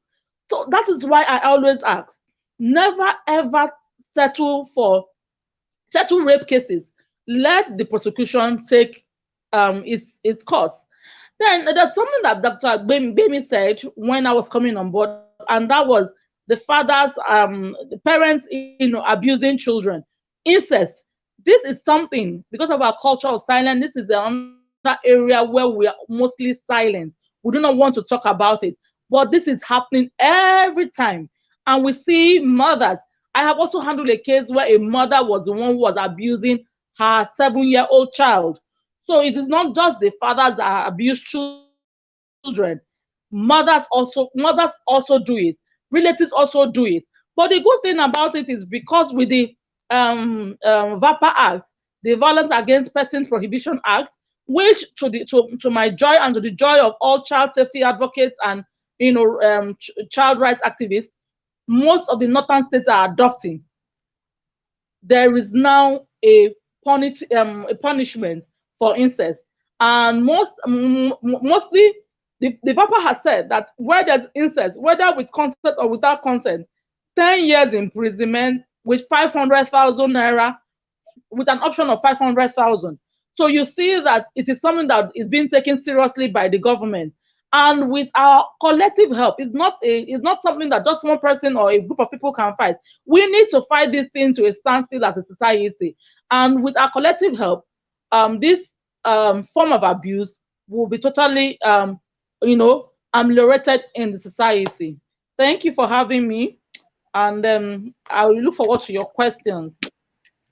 Thank you so much. Thank you. I definitely know that we don't have enough time, but I think you've done justice to the topic, especially the topic of child abuse, which is, the sexual abuse, which is a major issue in our society. And thank you so much I love the way you told us what to do, the practical steps to take, because some of us, we don't know what to do when we have this situation. So it's good that you've given us this information. I'm sure many parents are very happy to hear that. And of course, you can always reach Toyin online as well, or through our foundation if you are really confused of what to do. It's very, very important that we keep our children safe, and we are all going to do it. It's a village work. It takes a village to raise a child, and I think when it comes to abuse, we all have to be a part of it. Thank you so much. Our time is going, and I still have about 3 or 4 of my panelists who have not spoken. So we are moving on now to talking about our children who have children in special circumstances, I like to call them. I'm going to start with Foluso, we're going to talk about our children with special needs. All that we've spoken about applies to all children, irrespective of where they are born, who they are born to, and all that. But some children also have additional needs, and I think there are even more. And I've already started seeing a question. In fact, one of the questions already it was for a child with special needs. So let me just quickly introduce Foluso to us, and then after that she will talk to us. Please, mute your mic. So thank you. Yes, I got Foluso. Okay, so Foluso Liasu is also a legal practitioner. She's a graduate of law from the University of Lagos, Akoka. She also has a postgraduate degree in international law and diplomacy. She's the founder of the Super Parents Foundation, which is a non-profit that cares for vulnerable children in our society. They've been supporting the parents of children. I personally, I always refer all the special needs parents to them. And they support them both psychologically and also with Who am I? Who do I need to meet? Okay, full me. Help me with the background stuff.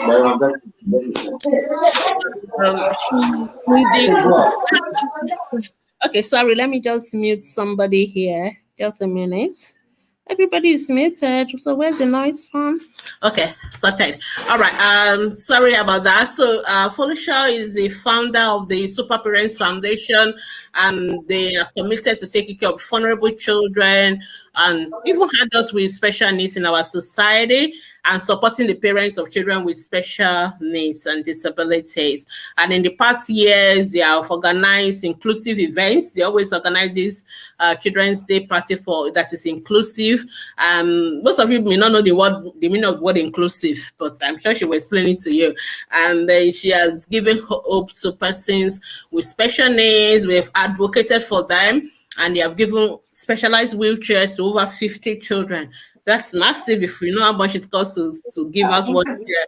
So they have a strong platform on Facebook and called Super Parents Foundation. So if you are here, you have a child with special needs and you are not on Super Parents Foundation Facebook group, you need to be there because you need that support. And I think that's the best place to get the support. So we're happy to have Foluso today because she's going to be talking to us on, for those of us who have special needs children, they are still our children and they need to be supported. It's part of the holistic care. Holistic care doesn't apply only to children who don't have any special needs or disabilities. All our children, including those with disabilities, must be taken care of. So without much ado, we welcome Foluso Liasu to the podium. Go ahead. Thank you so much. Thank you, and happy anniversary. Thank you for your huge support. You've been a strong pillar to our foundation. Thank you so very much, ma. And I'm happy to say everyone, thank you. And we're going to talk about the support for children with special needs and categorize them into different segments. Funny enough, everyone has picked on every segment, but because we are particularly talking about children with special needs, the first one is the mental health support. Mental health support. When we are talking about supporting children with special needs, we need to support the parents first. There's no way we are going to help children with special needs without supporting their parents or their caregivers. And I've come to find out that a lot of these parents, once the child or children are diagnosed with disability or any form of disability, they are confused. They don't know what to do. You know, they are just lost because this is actually the first, and most of the time, this is the first time they've had anything called cerebral palsy, autism, or whatever it is. So I believe counseling, the support should come from the hospital. You know, mental health support, it should come first from the hospital. Before they leave the hospital, there should be a counseling unit for every parent that has a child with disability once the child has been diagnosed. Because before they go to the world and then they hear a lot of confusing narrative, and you know, someone will tell them that it's a spiritual issue, is this one, they take the child from one church to another, from one alpha to another, and then it becomes worse. There should be a counseling unit in every hospital, in every medical center, to help these parents, you know, mentally. Having a child with disability is emotionally draining. Like I said, most of these parents are confused. They don't understand what to do. And most of these parents claim that, you know, the doctors will just tell them, according to them, that doctors will just tell them that you have a child with special needs and everything. And, you know, they don't know what to do next. So please, there should be a counseling unit in every hospital, in every medical center. Once the parents have been told that they have a child with special needs, you know, to help counsel the parents. And apart from, you know, and there should be follow-up, there should be data, and this I'm talking about the government. There should be data of every child with special needs. So it's not about the parent just going to the hospital to receive counseling. There should be volunteers from the private sector and also from the government that will check on these children. to check their mental health, to check the parents' mental health, their progress. Maybe they've been visiting the hospital, maybe they've been doing because it's hard for these parents. Managing disability is hard. So please, first and foremost, there must be, a mental health, like a mental health therapy for this parent. There should be support for this parent, so that once they leave the hospital, they'll be more informed, and they will not be able to get wrong narrative from this person to another. And secondly, medical support. They need medical support.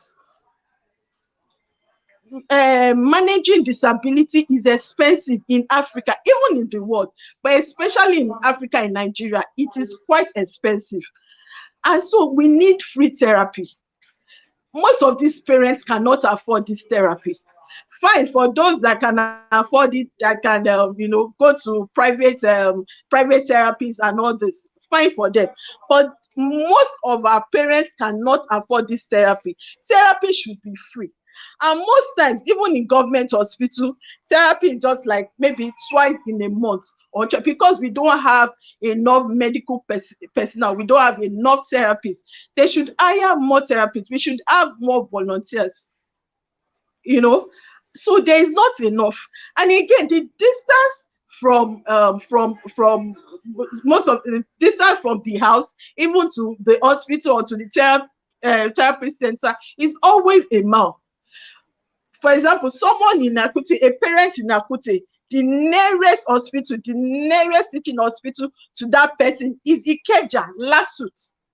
Before the parent can take the child from home, put that child in a bus, then get to is tiring. There should be a therapy center in every local government nearest to them, because therapy is like every day. So it should be easy for this parent to be able to access a therapy center, and which is the local government. And also, like I said, okay, therapy center and everything, there should be free therapy for this way. Is not easy. 80% of these parents cannot afford private therapy. Let's not lie. There was this time, like 2 years ago, we were giving money out for therapy. We found out that most of these parents were not even using this money for therapy. What they were using it for was for food. And I don't blame them. I told them, well, start producing receipts. No one was able to produce receipts. They said, before they will even do therapy, they have to eat first. So please, and we know that therapy is very important for these children, to help them lead quality life. They need therapy. So please, if there's a government official here, or even private sectors, private organizations can build therapy centers in all units. We've gone to some private organizations, and they will tell us that they don't deal with disability, so they don't support disability cases, which is very bad. So everybody should be involved in this, because it's not easy. It's not easy. I used to say that if I have a child with disability, I am not sure I'll be able to afford so many things. To get a wheelchair alone, 50,000, that's ordinary wheelchair. And then to get a specialized wheelchair, we are talking about 150,000 or 200,000. And it's not just what they will use for their lifetime.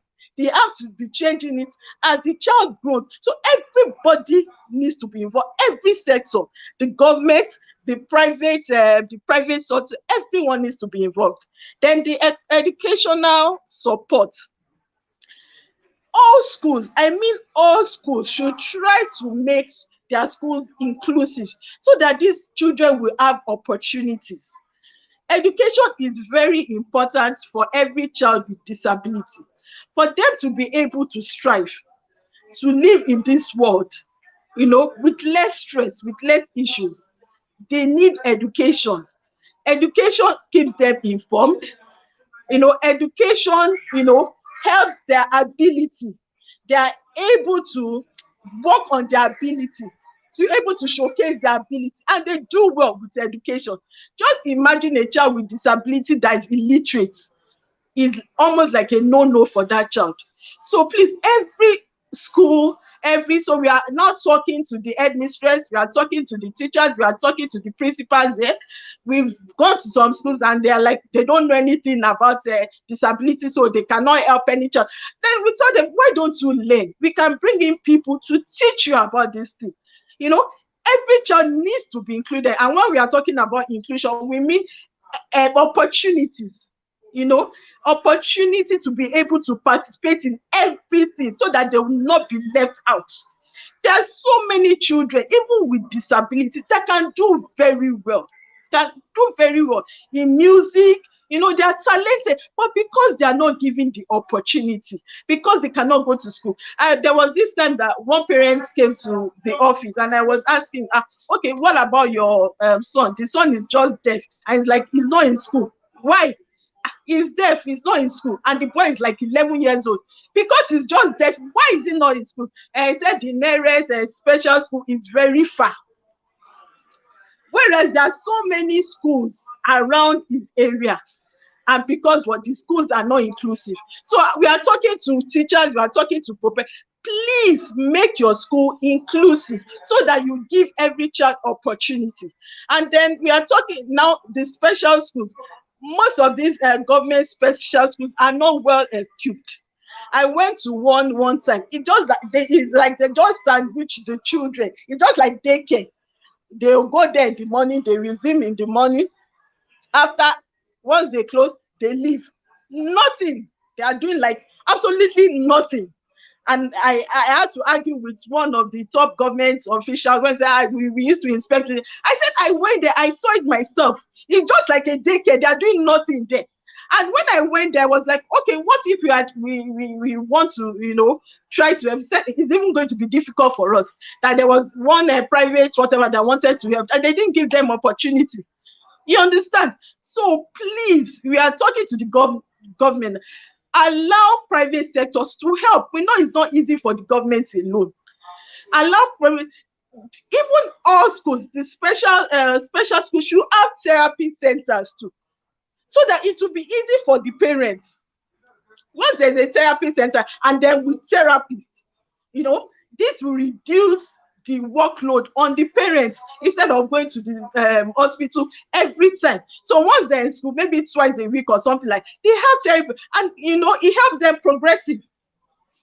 So the special schools, they should be equipped. Most of them have only like one interpreter for the whole school. They don't have enough interpreters. They don't have enough teachers. So I don't even know how they survive. So I don't know what the education or what they are educating them on.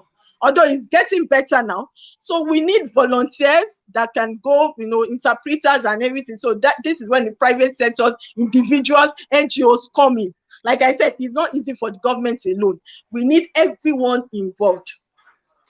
So the legal support too for special children, you know, they are discriminated, stigmatization when it comes to all negative vibes is there. So we need support. We need legal support for these children with special needs. When you go, when there's a case, maybe a rape case, and then you go to the police and okay, my child was raped, okay, maybe she has Down syndrome and everything. They'll just be looking at it. They'll be like, but they even helped your daughter herself. So why are you complaining? They are also human beings. I've seen cases like that. Their right ought to be protected, right to live. Most of these children are either killed by in-laws, by family members, because they believe there's something. The spiritual angle, some of them will say they are snakes. That, you know, we hear all sorts, and they kill them. They hurt these children. Their rights ought to be protected. We need enabling law, active laws that will protect the right. They discriminate them, they hurt them. We need their rights to be. We need them to be represented. We need them to be represented. Then inclusion, love, they need to be included in every activity, in every sector, parties, wherever. They should be included. All we need for them, all you need is just to get them support. whatever they need to help them to be included. If it's party, if it's any activity, if they need wheelchair, if they need, just make sure you provide, you know, make sure they participate in every activity. They must not be left out. So this is what we mean by inclusion. When you include them, they don't want to be seen as a different person. They just want to, they want to be loved. They want to be supported. When you get close to them, you will feel this thing about them. You will understand. Even when they can't speak, they are communicating. All they need is love and support. We know wheelchairs, all these things are expensive, and they're bringing them, even imported ones. You know, it's expensive to bring in. So we need these things to be subsidized. You know, assistive aid, to get hearing aid is like up to 1 million. How many parents can afford that? So that's why we need NGOs, private sectors, and all that to please come in and help us. We need all these things. A deaf child cannot, maybe partially deaf, cannot, you know, can operate with an hearing aid, but it's expensive to get. So all these things we need for this child to thrive. Thank you.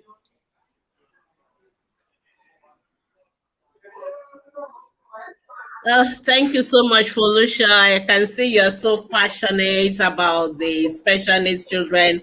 And of course, you're speaking to something so clear to my heart as well, because I work with special needs. I'm also a specialist for children with special needs, so I can understand the frustration. And Felicia, you're speaking to us like we are the government, but we are not. But we are the government. Again, we're also the government. Everyone is the government. Exactly. We decide who come in, and if we don't take care of the weak in our society, it shows that we are. How good a society is determined by how they treat the weakest, the most vulnerable in the society. And from what you said now, we agree absolutely nothing for our children with special needs. I feel like taking this, what you just told us now, I'm going to go and give it to Governor Jide Sanwo-Olu and all the governors in Nigeria, and even all our senate. They need to hear this, because we are not taking care of people with special needs. The adults seem to be monopolizing the disability pressing acts and all that, and they're forgetting the children. The adult with special needs was once a child with a special need. So if we don't take care of the children, like you said, some of them are killing them. That is the truth. I've seen a child, we've seen many of them were abandoned when I was in Luz. You know, those kind of things happen every day. They just dump them and leave it for us to take care, you know. And so thank you so much but please keep the passion going, keep doing what you can do, keep supporting the parents, and we're looking forward to the day the Nigerian government, I guess everybody in Nigeria will say the government doesn't even care about them as well. So it's not just about children with special needs, but the children with special needs especially needed to be cared for. And another category of children that needed to be cared for are children who are indigent, who are not being supported. One of the things we know about ATP is that we are passionate about supporting children with who are indigent. So when we do our outreaches, one of the criteria for our outreaches is that they must be children who are indigent. So there are children who would never see a pediatrician in their lifetime unless ATP has gone to their community. I remember we going, Kate is here, she's going to talk about, I remember going to Makoko. I remember we're going to tell people about our outreach, and we have to go on the boats to go to their houses. And I remember people living in houses on top of the third mainland, that third mainland bridge. And I was looking at where they are living, and I'm like, how would these people be healthy? Why would they have malaria? I mean, look at where they are living. They are drinking that water, dirty water. And I'm like, God, how are these children going to, you know, I was just thinking there's no amount of health outreach you will do in that place unless you fix these issues. And so, and we've talked about education. How are these children going to be educated on the boat? There's no school there. So, but people like Kate and the community of St. Egidio, they've done a lot of work supporting these children. They're also our children. They're also parts of Nigerian children, and they need to be supported. And so we have Kate with us today. She's the program coordinator of community of St. Egidio, and they do a lot of work supporting these vulnerable children. Let me just introduce Kate properly. Give you 1 minute. All right. So, Kate, sorry about this. She said she's not the president. She's the program coordinator. She's a certified Montessori consultant and a human resource specialist with MBA, and she's been working with less privileged children. And we are very privileged in ATP to be able to be. Initially, the first time we went to Makoko, we just fell in love with those children. We never went back. So we're always supporting kids as little as we can. She's a humanitarian. She's very passionate about educating and helping children in the slum. And she works with community of St. Egidio, which is a charity organization based in Lagos, and they coordinate educational activities, moral teachings of hygiene to the children, and they also do what we call the annual Christmas party. I'm sure if you are on ATP, you will know about this annual Christmas party, where they feed about 1,500 children on Christmas Day every year. At least for the last 5 years, I've known they've never missed it. Even during coronavirus, they did it. So yes, we're happy to support. And so Catherine believes that education is the most powerful tool for the development of any society. So thank you so much, Kate, for being here. I hope your internet stays. I hope so. And I'm going to share your slide, which is good that you sent me your slide. So that will make it easier for you. If you go off, then I'll just show your slides. You can just continue. Exactly. All right. So, thank you very much, Dr. Gbemi. Thank you. Happy 6th anniversary to everyone. And I'm so happy to be here tonight. And thanks once more for the privilege to come online to speak about children, vulnerable children in the 21st century. My name is Kate, and I just want to talk about this special topic, this very, very important topic that a lot of us, one way or the other, we come across in our communities, in our neighborhood, and all that. So we want to be looking at who are vulnerable and underprivileged children. Who are they? Which children do we refer to vulnerable and underprivileged? Okay, so there are children that are most vulnerable in our society.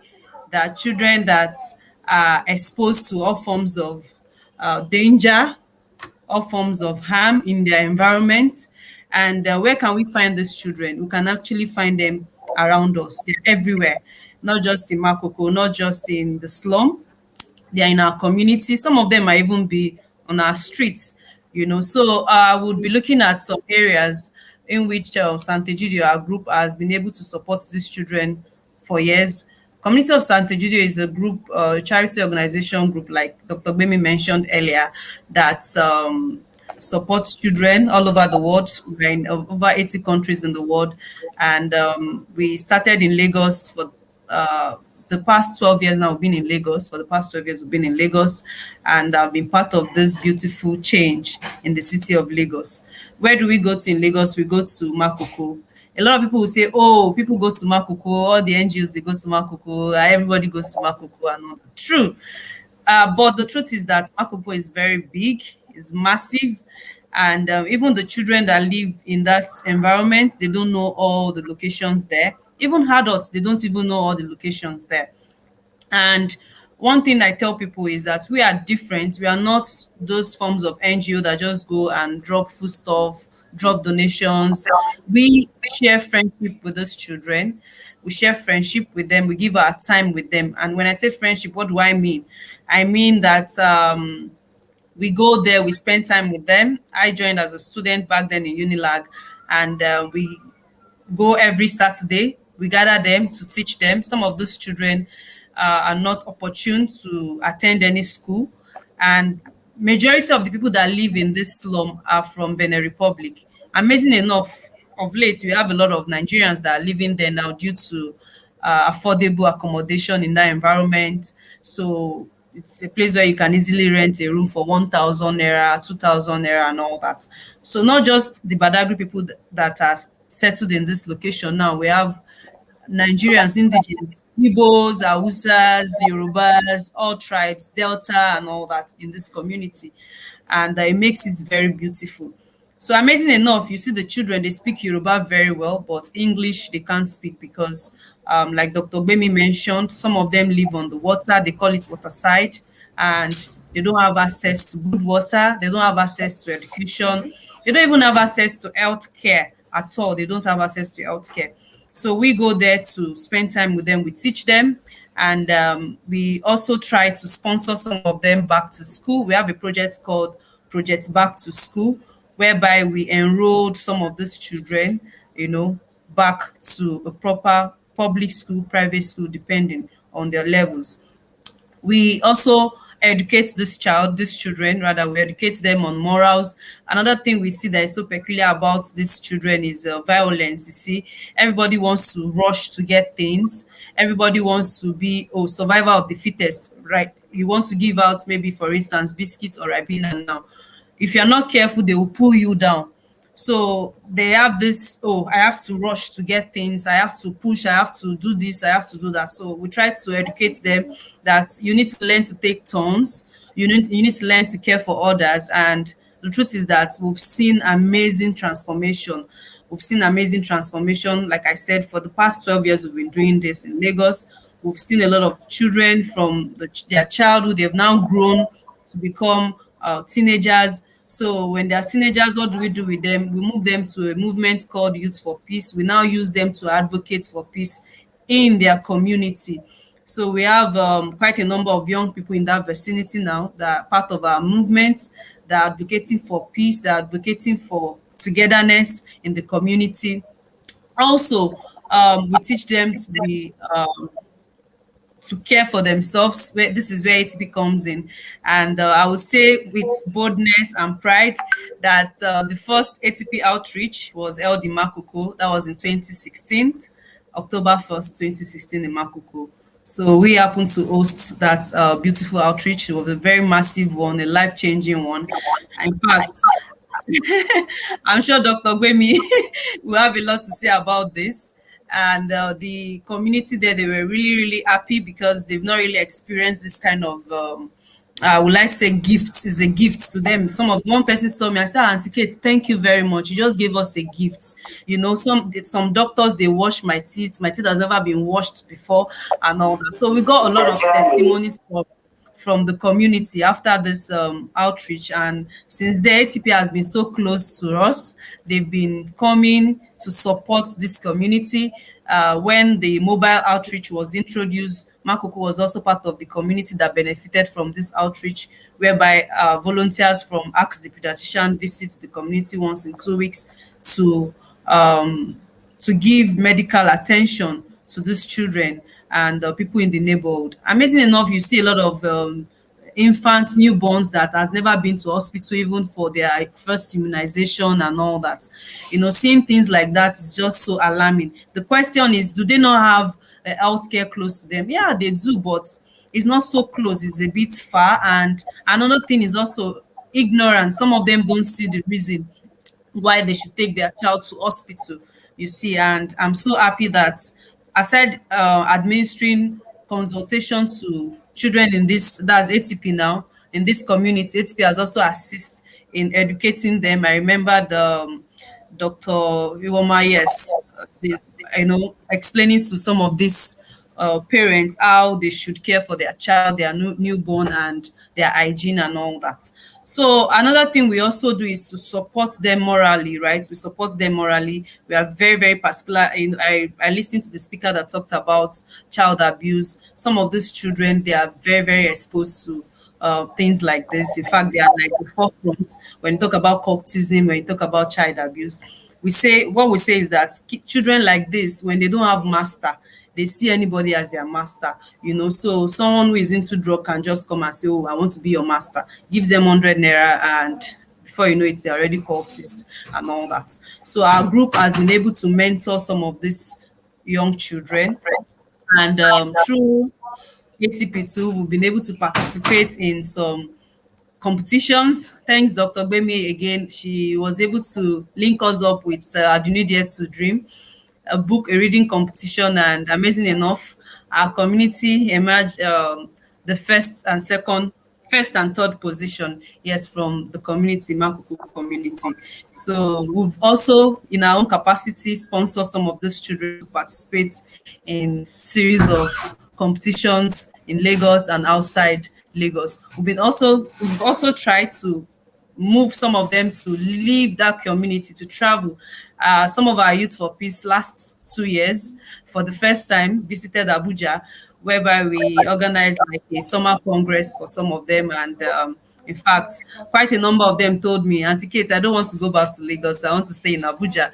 And I'm like, oh, really? Okay, it's fine. If your parents will allow you, you can stay there. So, it's something different from, from what they are used to. Like Dr. Bemi mentioned, these children typically live on top of the water. They do everything. They don't have like a proper sewage. So the water sink, like smelling. A lot of NGOs that go to Makoko, not all of them go to this water side. They just go to a church, or they go to the chief of the community. They give them the stuff, they gather children, somebody eats the thing and all that. We don't do that. We go as far as knowing every child houses. I know almost all their houses with water, and even the one that lives on the land. So, and we go there like every week. It's not a one-off thing.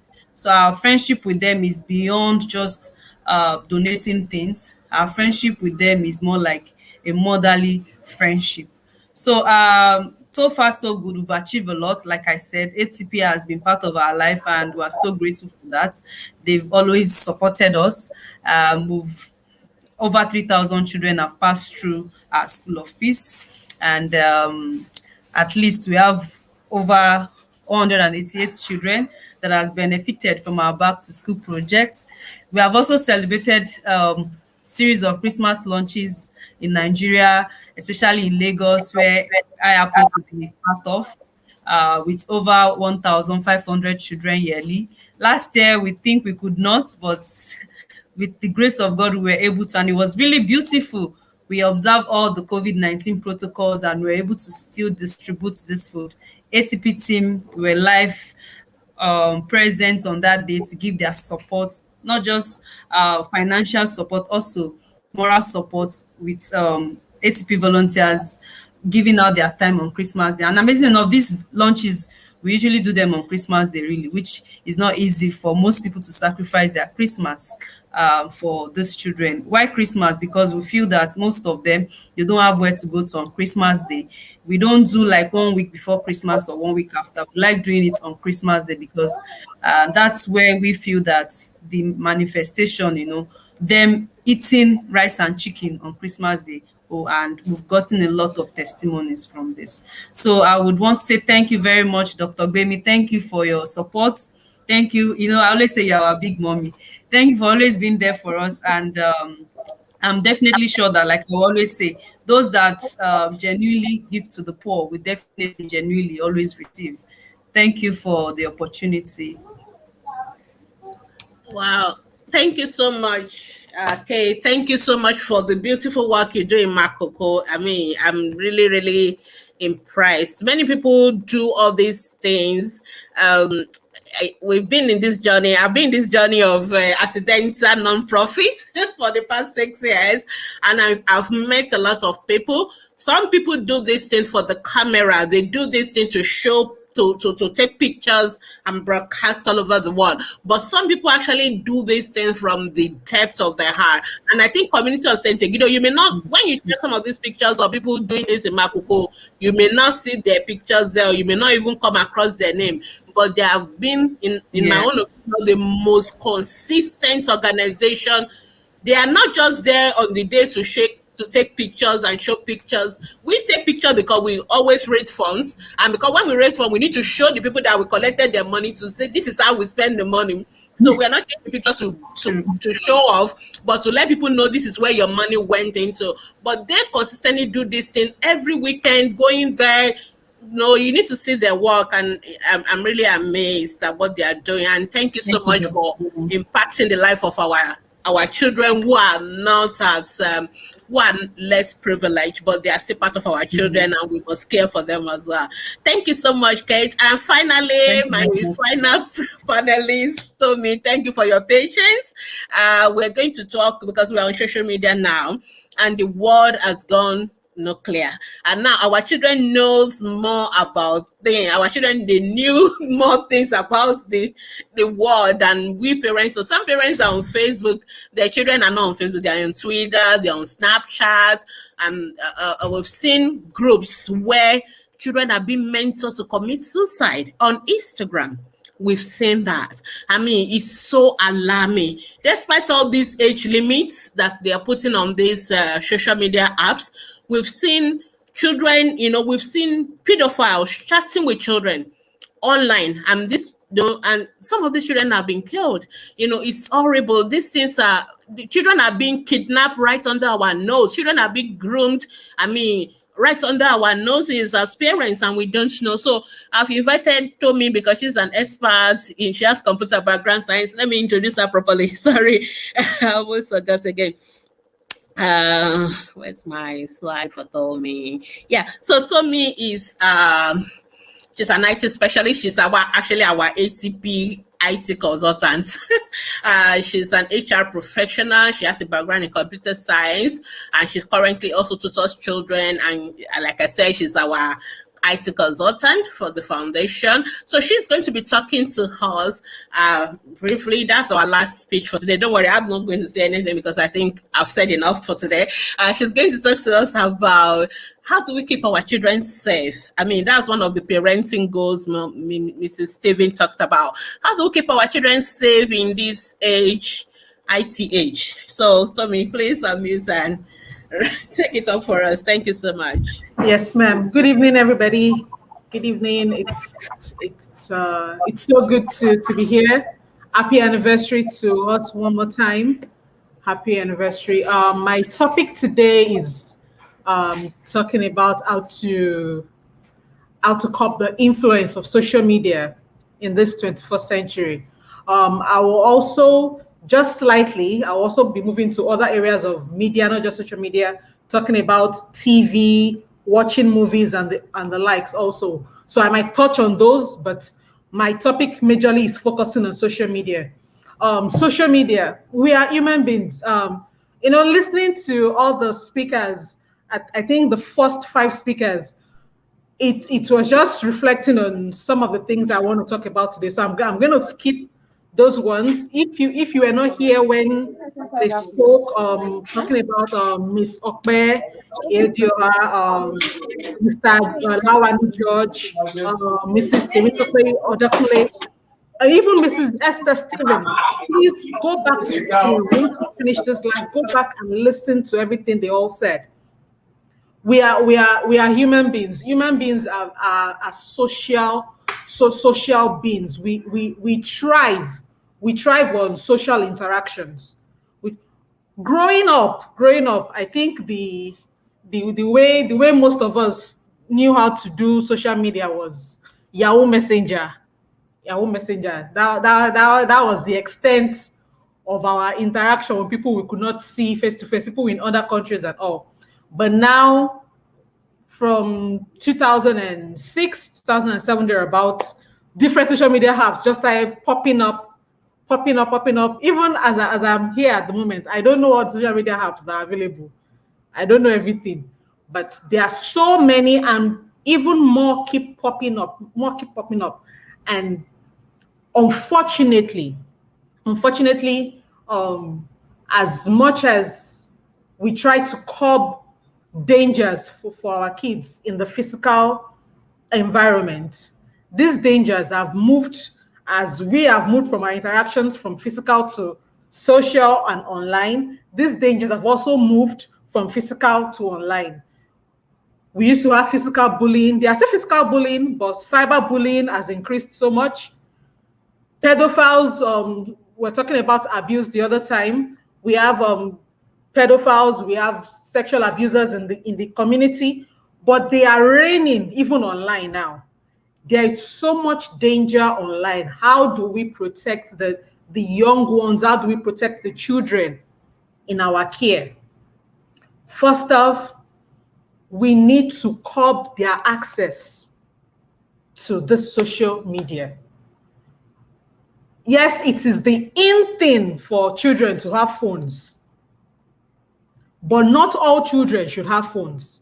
And even if you are going to give your child phone because you want to communicate with your child, you want to be in touch with your child, try as much as possible. A 7-year-old, a 6-year-old does not need a smartphone. They just need to be able to talk to you, to be able to send SMS or whatever. If you are going to get a smartphone for your child, give it to a child that you know is responsible, a child that can be accountable from the age of 15, 16, yes. But as much as possible, yes, I know many people will say no. As much as possible, your children in secondary school, children that are below 18, children that are below 16, should not have smartphones. This smartphone is the gateway to so many things. We are now going from social media, Facebook, Instagram, Snapchat, which one came up last year? TikTok, Twitter. Going even away from all those ones, we come to YouTube. YouTube is filled with so many things that even children should not see.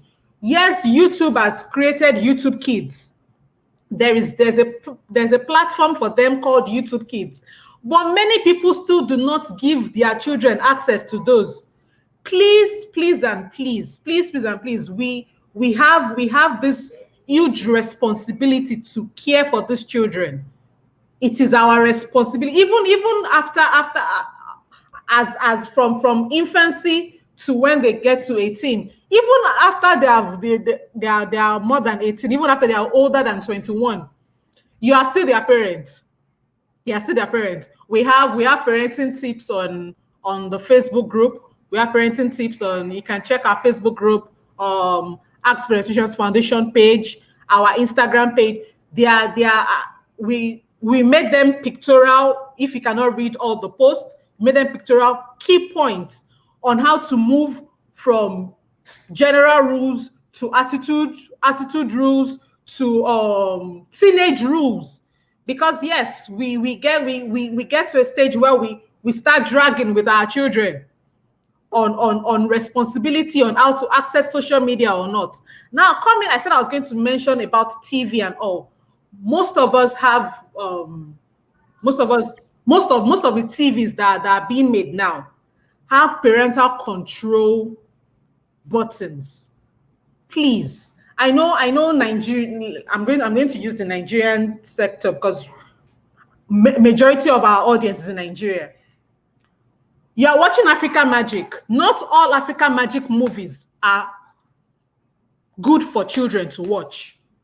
There is a reason why these movies have ratings. There is a reason why they tell you people below the age of 13 should not watch. People below the age of 18 should not watch. This movie is rated R. When you as the parent are the one introducing your children to movies like that, the things that are not supposed to get into their subconscious begin to hide there. They begin to see things that are not entertainment for children as normal. They see it as normal when it is what you show them at home. Please, let even your Go TV, your DSTV, any other cable, whatever, it has parental control. Put it there. If I am not at home at this time to this time, my children should not watch these channels. My children should not watch this. Let them watch things that are family-centered, things that are rated general. You come to usage of YouTube, let them focus on YouTube Kids. YouTube Kids allows you to put your child's age. So only things that are accessible for that age or that are good for that age will be shown to that child.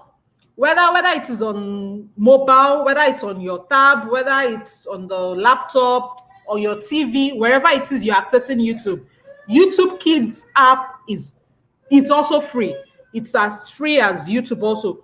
Please, because when you allow your children access to the main YouTube, even though you start them off on videos for their age, the YouTube app because they run on adverts also.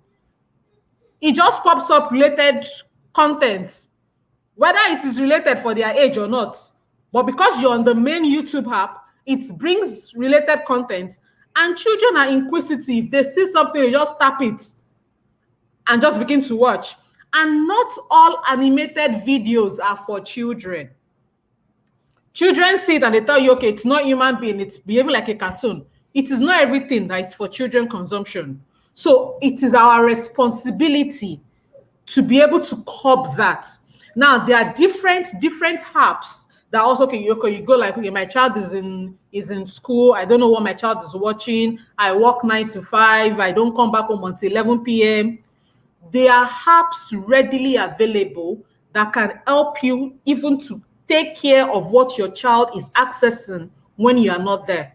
I'm going to mention some of them.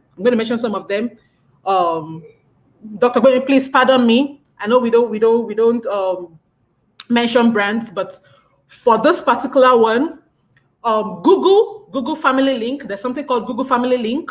You can just type it on your search engine. Google Family Link. It helps you to control your child's email addresses and everything they have access to via their email. It controls the websites they visit. It controls their access to even their phones or their devices. You put time. There's a research that says children have access to in a 24-hour period. Children watch media of all sorts at least 7 hours in a day. That is too much for children. So this apps, Google Family Link, Custodio, let me just mention a number of them. We have there's one called MM Kids, there's Kids Logger. Just visit, and most of them are free. If you want extra access, yes, you might have to pay some fee, but majority of them are free all through. It monitors the SMS going in and out of your kids' devices. It monitors their location.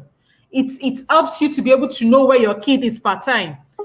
Your kid might tell you, I'm at Bolaji's house. And when you are checking the app, you are seeing that your kid is not even close to the Bolaji's house. It helps you know where your child is part-time in case they followed someone that they are not supposed to follow. Even our antiviruses, Kaspersky, Norton antivirus, just to mention those two, they have different they have sub apps under them that are for kids safety. So your kid has a tab, your kid has a phone, whatever device your child is using. These antiviruses also have platforms where you can protect your child. You link that device that is for your child to those platforms, and they restrict websites to your child.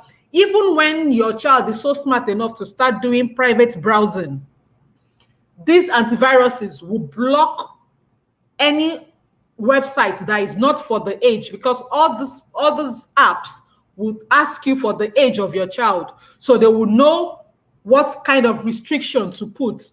So as much as possible, let us do it on our own. Yes, we understand that our children, most especially when they begin to get to 12, 13, 14, they begin to have lots of secrets. They don't want to talk to parents. They are talking to their friends. So our own is just to make sure that all these devices we are getting for them, yes, it's everybody is going online now. All these devices we are getting for them, we protect them as much as possible. We make sure that there are checks and balances. If there's I think about 2 of these apps, we even tell you how many minutes or how many hours your child spent on Facebook in one day, in 1 week. Some will send you the reports to your own email, so you see it. You can also set how often you get the report for your child. Is it daily? Is it weekly? Is it monthly? You want to be getting the reports for your child. It helps us to keep them safe. many of us watch all those crime dramas and soap operas and series and whatever, and we'll see how when children go missing, they track them down based on their parents having all these apps on their phone, being able to tag where they are currently at. It does, even if their own device has gone off, the app helps you track it to the last place where it was turned on. As much as we cannot be with them at all times, there are apps that can help us to monitor where they are, and it will help us so much to, even if you have to pay extra for whatever app you decide to finally fall for, the extra that you might need to pay for, when we think of the advantage that it comes, when we think of the security for our children, there are some that allows you, even just one payment covers many devices, 5, 6, 8, 10 devices. You don't have to choose one that is just for one device. No, not everybody has just one child. Many of us have multiple children, and it's just one payment to cover all those devices for all those children. So please, and please, I would just like to sorry. Okay, all right. Also, when you are the one watching TV, you're the one watching movies, as much as possible, remember that you have children in your house with you. It's okay if they are asleep or not in your place with you, but watch what you are watching. Reduce as much as possible in their presence to watch movies that are above their age restriction. Also, another thing is, when we are talking about this protecting children and curbing them from all this, as much as possible, nobody has any right to tell you how to train your child, but as much as possible, reduce unsupervised media usage by not letting them have TVs in their rooms at a young age, not letting them have internet access in their rooms. Is when they can go and hide in the room that you don't know what they are doing. Let everything be in the sitting room where everybody can see what is happening. When they are going to their bed, let them go there to sleep or read. They are not going to hide to watch things that they cannot watch in the sitting room with you. Also, I think I have just 2 more points I want to share. Then, as much as possible, encourage non-media activities for your children. Play with your child. Go out, hang out together. Do things that bring the family together. It doesn't have to be social media every time. Everything doesn't have to be social media. And of course, when we're talking about this social media curbing, you as the parent also need to be a good role model. If you are telling your child to reduce their social media usage, you also should be able to prove that you're also reducing the way you are using your own social media. When you're with your family, everybody, phone, they are sitting at the dining table to eat, phones aside, nobody's touching the phone. It is family time. We are at home together, it is family time, nobody's touching phone, nobody. Yes, you might want to claim, yes, I work on my phone. But of course, there's time for that work to end. Be a good role model. It is the lifestyle we showcase to our children that they also copy. Thank you very much. Thank you so much, Tommy. Thank you so much to all our panelists. Our time has gone, and so, but I think we've had a very beautiful evening. So I'm just quickly going to ask all the questions. So all the panelists, I will tell you which question is for you, then you can answer.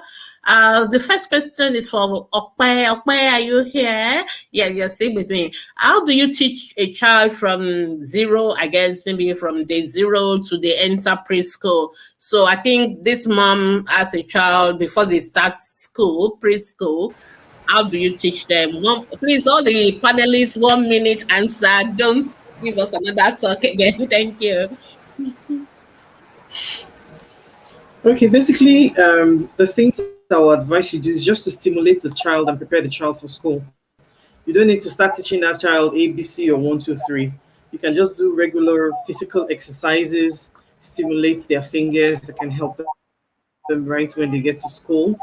Teach them songs, sing rhymes, help to, stimulate their minds, their eyes and hand coordination, do activities and programs that will help, the child to prepare this child for school. Then of course you can work with the schedule as well. You can start, getting this child, into scheduling activities and programs for the child so that this child get used to a routine. Not that when they get to school, they'll just, be pushed into the routine suddenly. These are the little things you can do. I mean, for 0, 2, 3, 4 months, there's really nothing so much to say that you can do. But just stimulate the child and get the child ready for school. Yeah, it's just about you just staying with your child and playing with your child. Everything is not about school. I find that Nigerian parents, we always think everything is about learning 1, 2, 3, writing ABC. No, just playing with your child, developing their brain. I'm a developmental pediatrician as well. That's why everything is not 1, 2, 3 or then let them write. No, all right, thank you.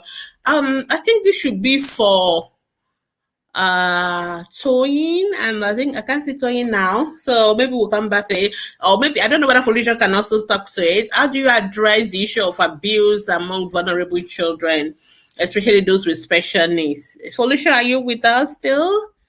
I can't see you, but I can see you're here. So Foluso or Toyin should be the one to answer this question. How do you know if a child with special needs has been abused if the physical signs are not noticeable? Yeah, so I wait for Foluso or Toyin to come online to answer that. Even though, okay, so, but I think the most important thing is to make sure you will keep our children with special needs protected away from abuse. You have to have high index of suspicion, make sure they are with trusted professional use nanny cams. We've seen children being abused on nanny cams. I'm sure most of us have seen those videos. Okay, I think Toyin is back. Oh no, it's Foluso that is back. Okay, Foluso, can you answer the question? I don't want to usurp authority. Oh, she's up again. Okay. Yes, how do you protect children with special needs? Yes, abuse. Yes.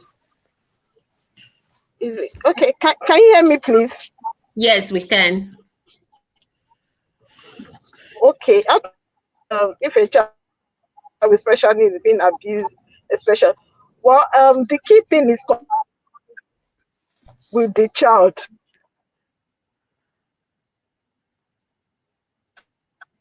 Foluso, you were breaking. Do you mind coming back again? Oh, I think we lost her. Okay, I think she will come back again. Don't worry. We'll come back. I think I know we'll ask the question. Yes, okay. Let me see the next question. Okay, these are just compliments to our parents, Tope and Mr. Lawani. Okay, I think I'll just skip all those that and go straight to the questions itself. Okay, yeah. Okay, somebody is giving a comment generally like parents have to train their children about their religion, which is what our dad and mom here today have told us. Thank you, Mrs. Stephen. Greetings from Ghana. Okay, yeah. So, okay, there's a question for Mrs. Stephen.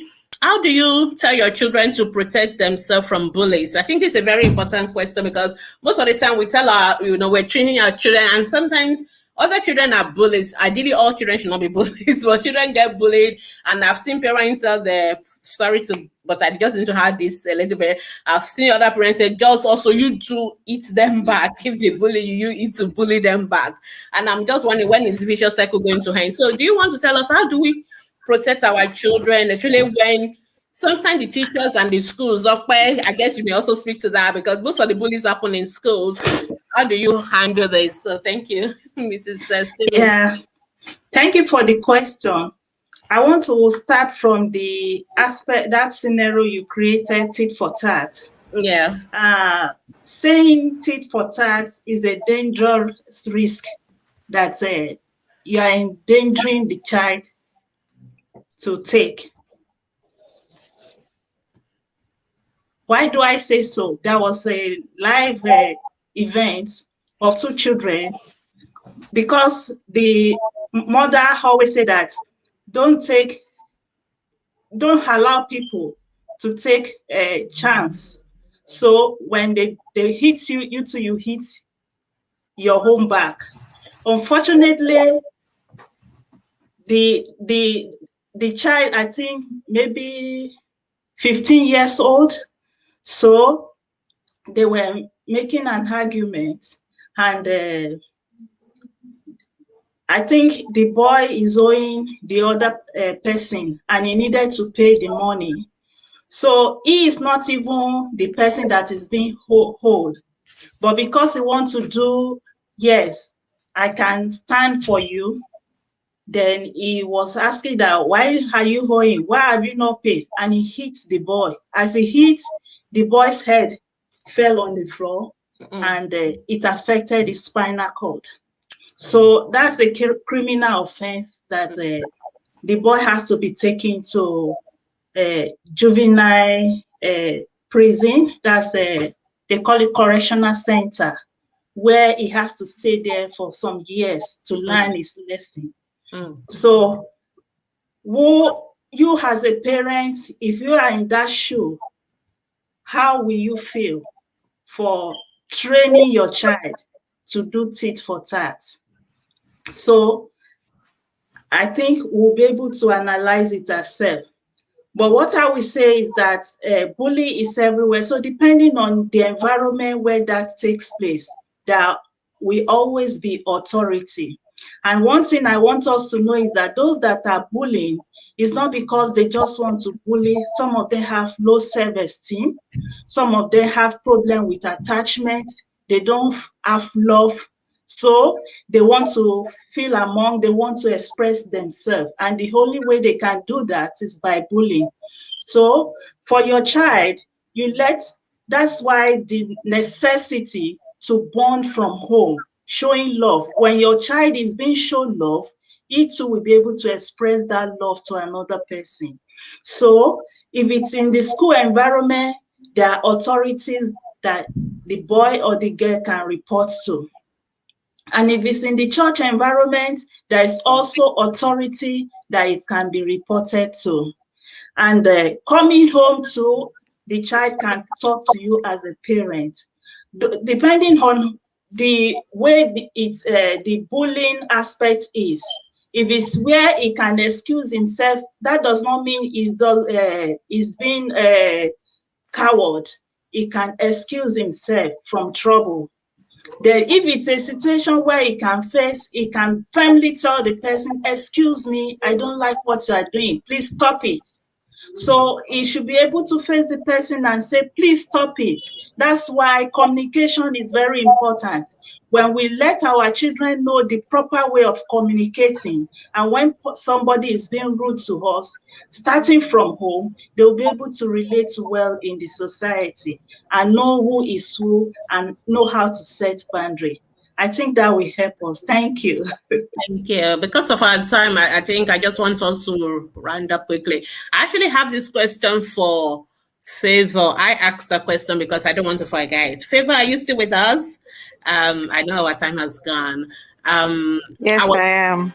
Oh, thank you so much. So I just quickly want to add, because you were saying that when we're talking about child rights acts, that the government also understand that sometimes some parents are not capable for obvious reasons. Maybe they have mental health issues or other issues. And the question I asked, because we have the rights, as our government made that provision to step in as parents to take over the responsibility of parents, because when I was in hospital in Luz, most times parents are not doing their job. They don't want to immunize their children. They want to take their children against medical advice. And we as doctors, we can stop them. And we want the government to step in and take over, because we will go to our hospital lawyer and we will tell the lawyer, please, this child needs to be protected, this child needs to be treated, the parents are not acting reasonably. And then the hospital lawyer will tell us, if you don't allow the parents to take their child, are you going to take care of the child? Who is going to take care of the child? So let the parents take their children. So is there a provision in that law to make sure that the government can step in and take over the parental responsibility where some parents are being irresponsible or unreasonable? What do you say to that? I really want to know what is the Nigerian version of what should happen.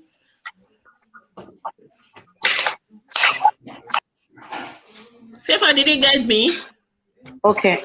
So I'm going to answer this question in as practical a way as. Yes, I heard you. Can you hear me, ma'am? Yes, I can hear you. Thank you. Can you hear me, ma'am? Yes, I can hear you. Go ahead. Okay. So I was saying that I'm going to answer the question in a practical way, not in a theoretical way. Okay. I want to hear. Yeah. So ordinarily it should be that the government will be able to step in, which ordinarily is what the law says. The government, it starts from the government first of all, and then talks about other organizations or institutions or appropriate authority will step in to take over the care of that child. But then we're talking about a particular society here. We're talking about Nigeria. We already know what is obtainable. We know that a lot of the things that the government ought to do were still lagging behind.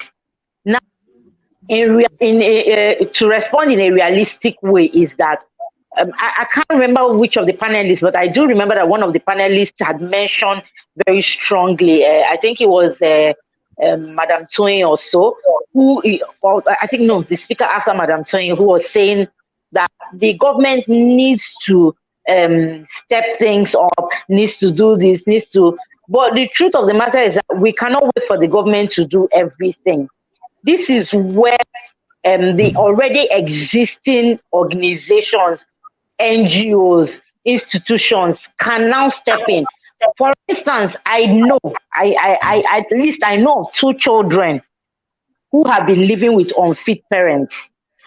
And one of my relatives who runs, I don't want to call it an NGO now, but a religious organization affiliated body, so to speak, stepped in, made applications to the court, and then, of course, it took a while. These things don't happen immediately. That's the truth. Because you're talking about another human life involved, and then this is somebody's child. Yeah, exactly. So what she did was that a number of us had gone to the place, we had seen the living conditions, we had seen the things. In fact, one of my cousins actually had to help testify in court, and then we brought a number of things. It was quite a rigorous process, but because someone who was available, willing to take up this responsibility, willing to see that something is done to help this child. This is one of the cases where we now saw that a child can actually be taken off from an unfit parent. One of the children that I'm talking about right now, currently, is still living without my relative. So that's what I said. I'm going to answer the question in a realistic manner. What ought to be is that we should have government homes, government.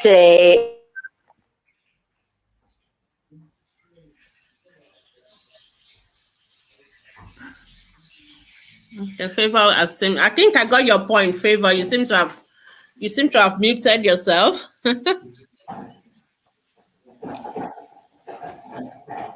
Favour, can you unmute yourself? Okay, but I got your point. The truth of the matter is that if I'm a doctor and I want to treat a child and I still have to go to court to get to, when am I going to do that? When there are 100 children waiting for me to say? So that is why this thing is not working in Nigeria, and we need our social services to work. Unfortunately, I should have brought a social service worker as well, like someone like Miss Tade, but maybe another day we will do that. We need to start holding our government responsible. The government will step in and act as the parents, and they have to do it. But if they don't do it, then we have to do it. So, Favour, are you back?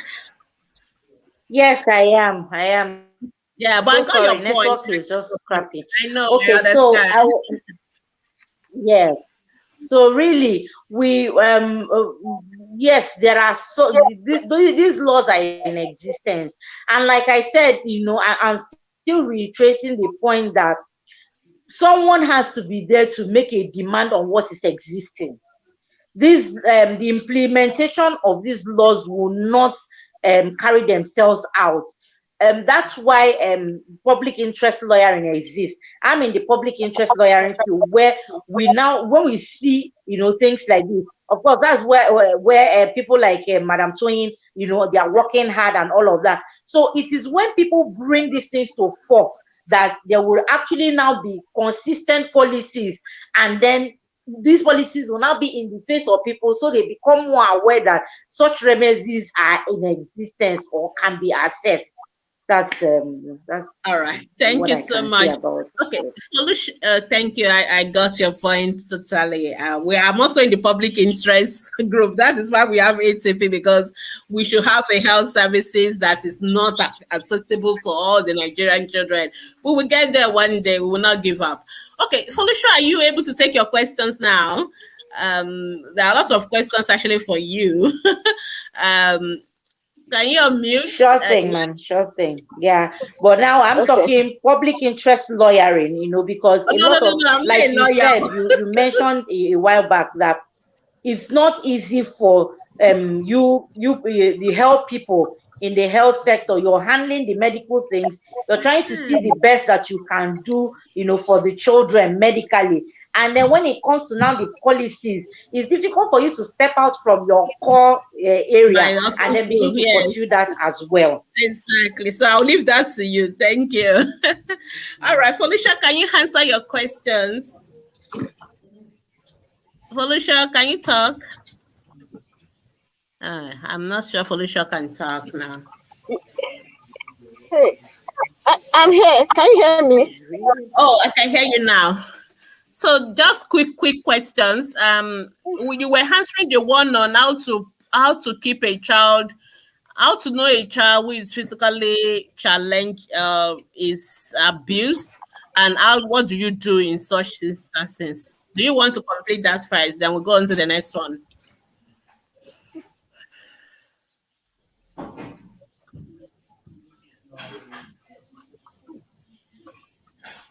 Okay, I'm not so sure Foluso can hear me. Can you hear me? I can hear you. I can hear you. Can you hear me? I can hear you too. Okay, let me go. I think the network is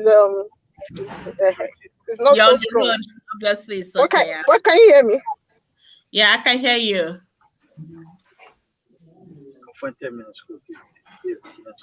Okay, you know what, Foluso, don't worry. I think you can answer the question. I will put it as a comment later on because of time, because I guess you are on the road, so your network is going in and out. So no worry. So we will answer the question offline. Is that okay? Okay. Yeah, sorry for that. Okay, right. It's kind of clear now, but maybe. Okay, if you can talk in 1 minute, that's fine. I hope we don't lose you again. Okay. For the person who was saying, how do you know if a child is abused, a physically challenged child?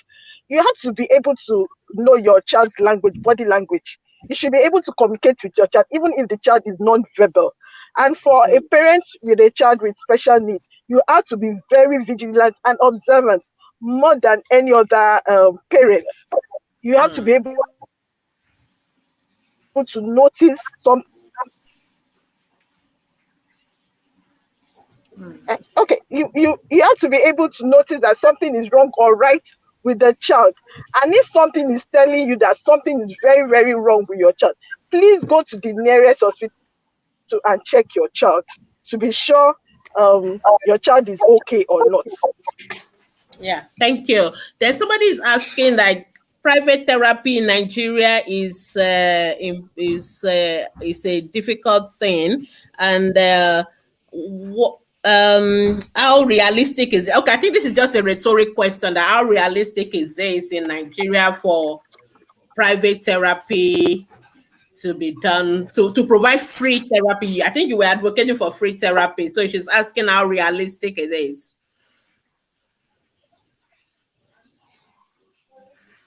Sorry, I didn't get the question. You said how realistic is free therapy? You were saying therapy should be free, available in all local governments. How realistic is that?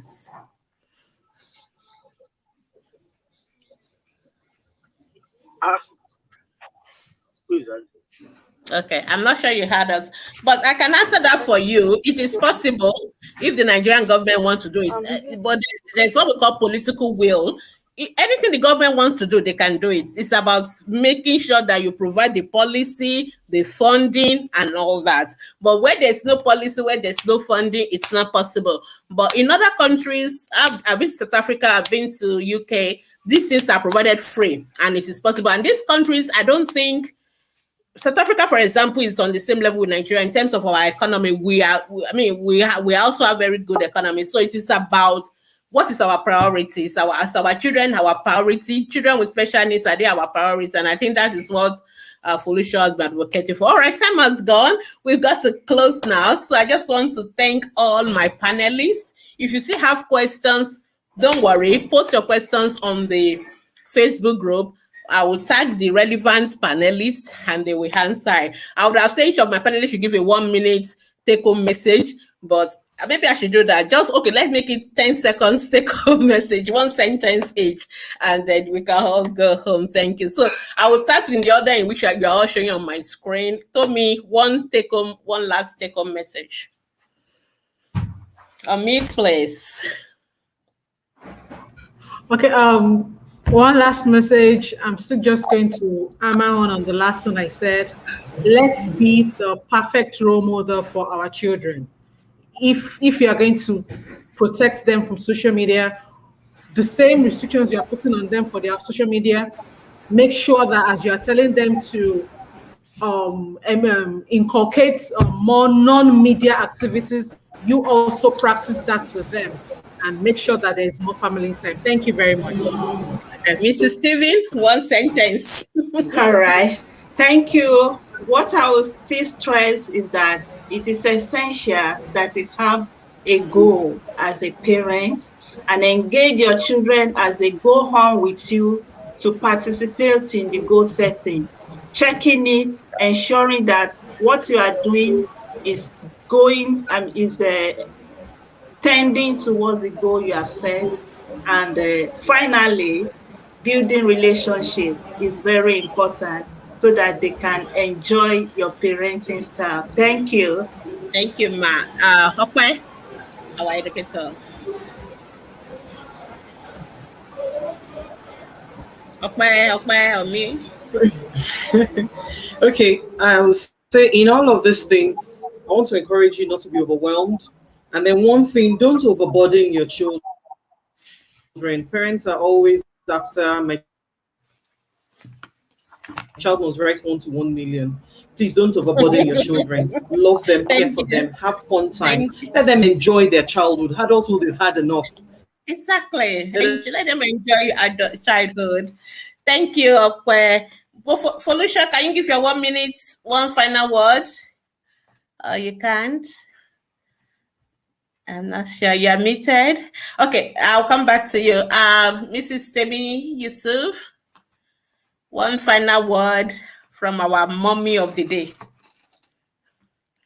Please, you're mute. Let me see. I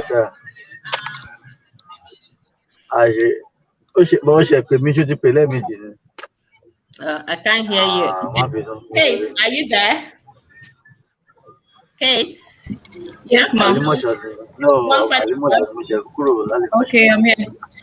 There's somebody mic that is interrupting. I know, yes. I'm looking for the mic. Oh, can you hear me, ma'am? I can hear you. All right, final word is to say that everyone here can actually give out something to the less privileged out there. So you can either give in your time or you can donate books, clothes, and all that. So one way or the other, just try and reach out to the child out there. They actually need your support. They need your prayers, and they need your encouragement. So around you, in your environment where you live, I'm sure there will be one child or the other that need your support. So just try and watch out for it. Thank you. Okay, Mrs. Yusuf. I'm not sure which mic is actually making the noise.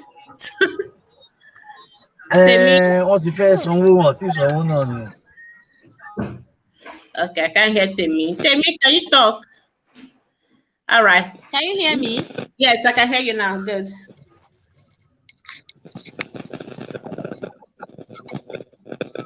Go ahead. Go ahead. 1 minute. 1 minute. Last minute.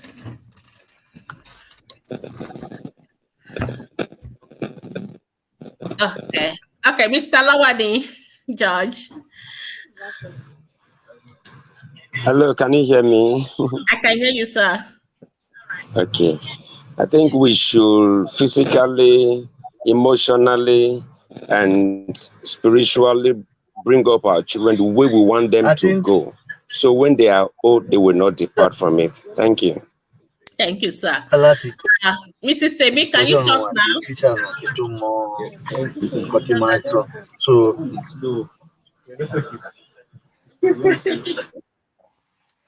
All right. Okay. So can you talk? Okay, I can tell me it's having all right. Thank you so much, everybody. I appreciate you, including those who have left, including Toyin and Favour. Thank you so much, everyone.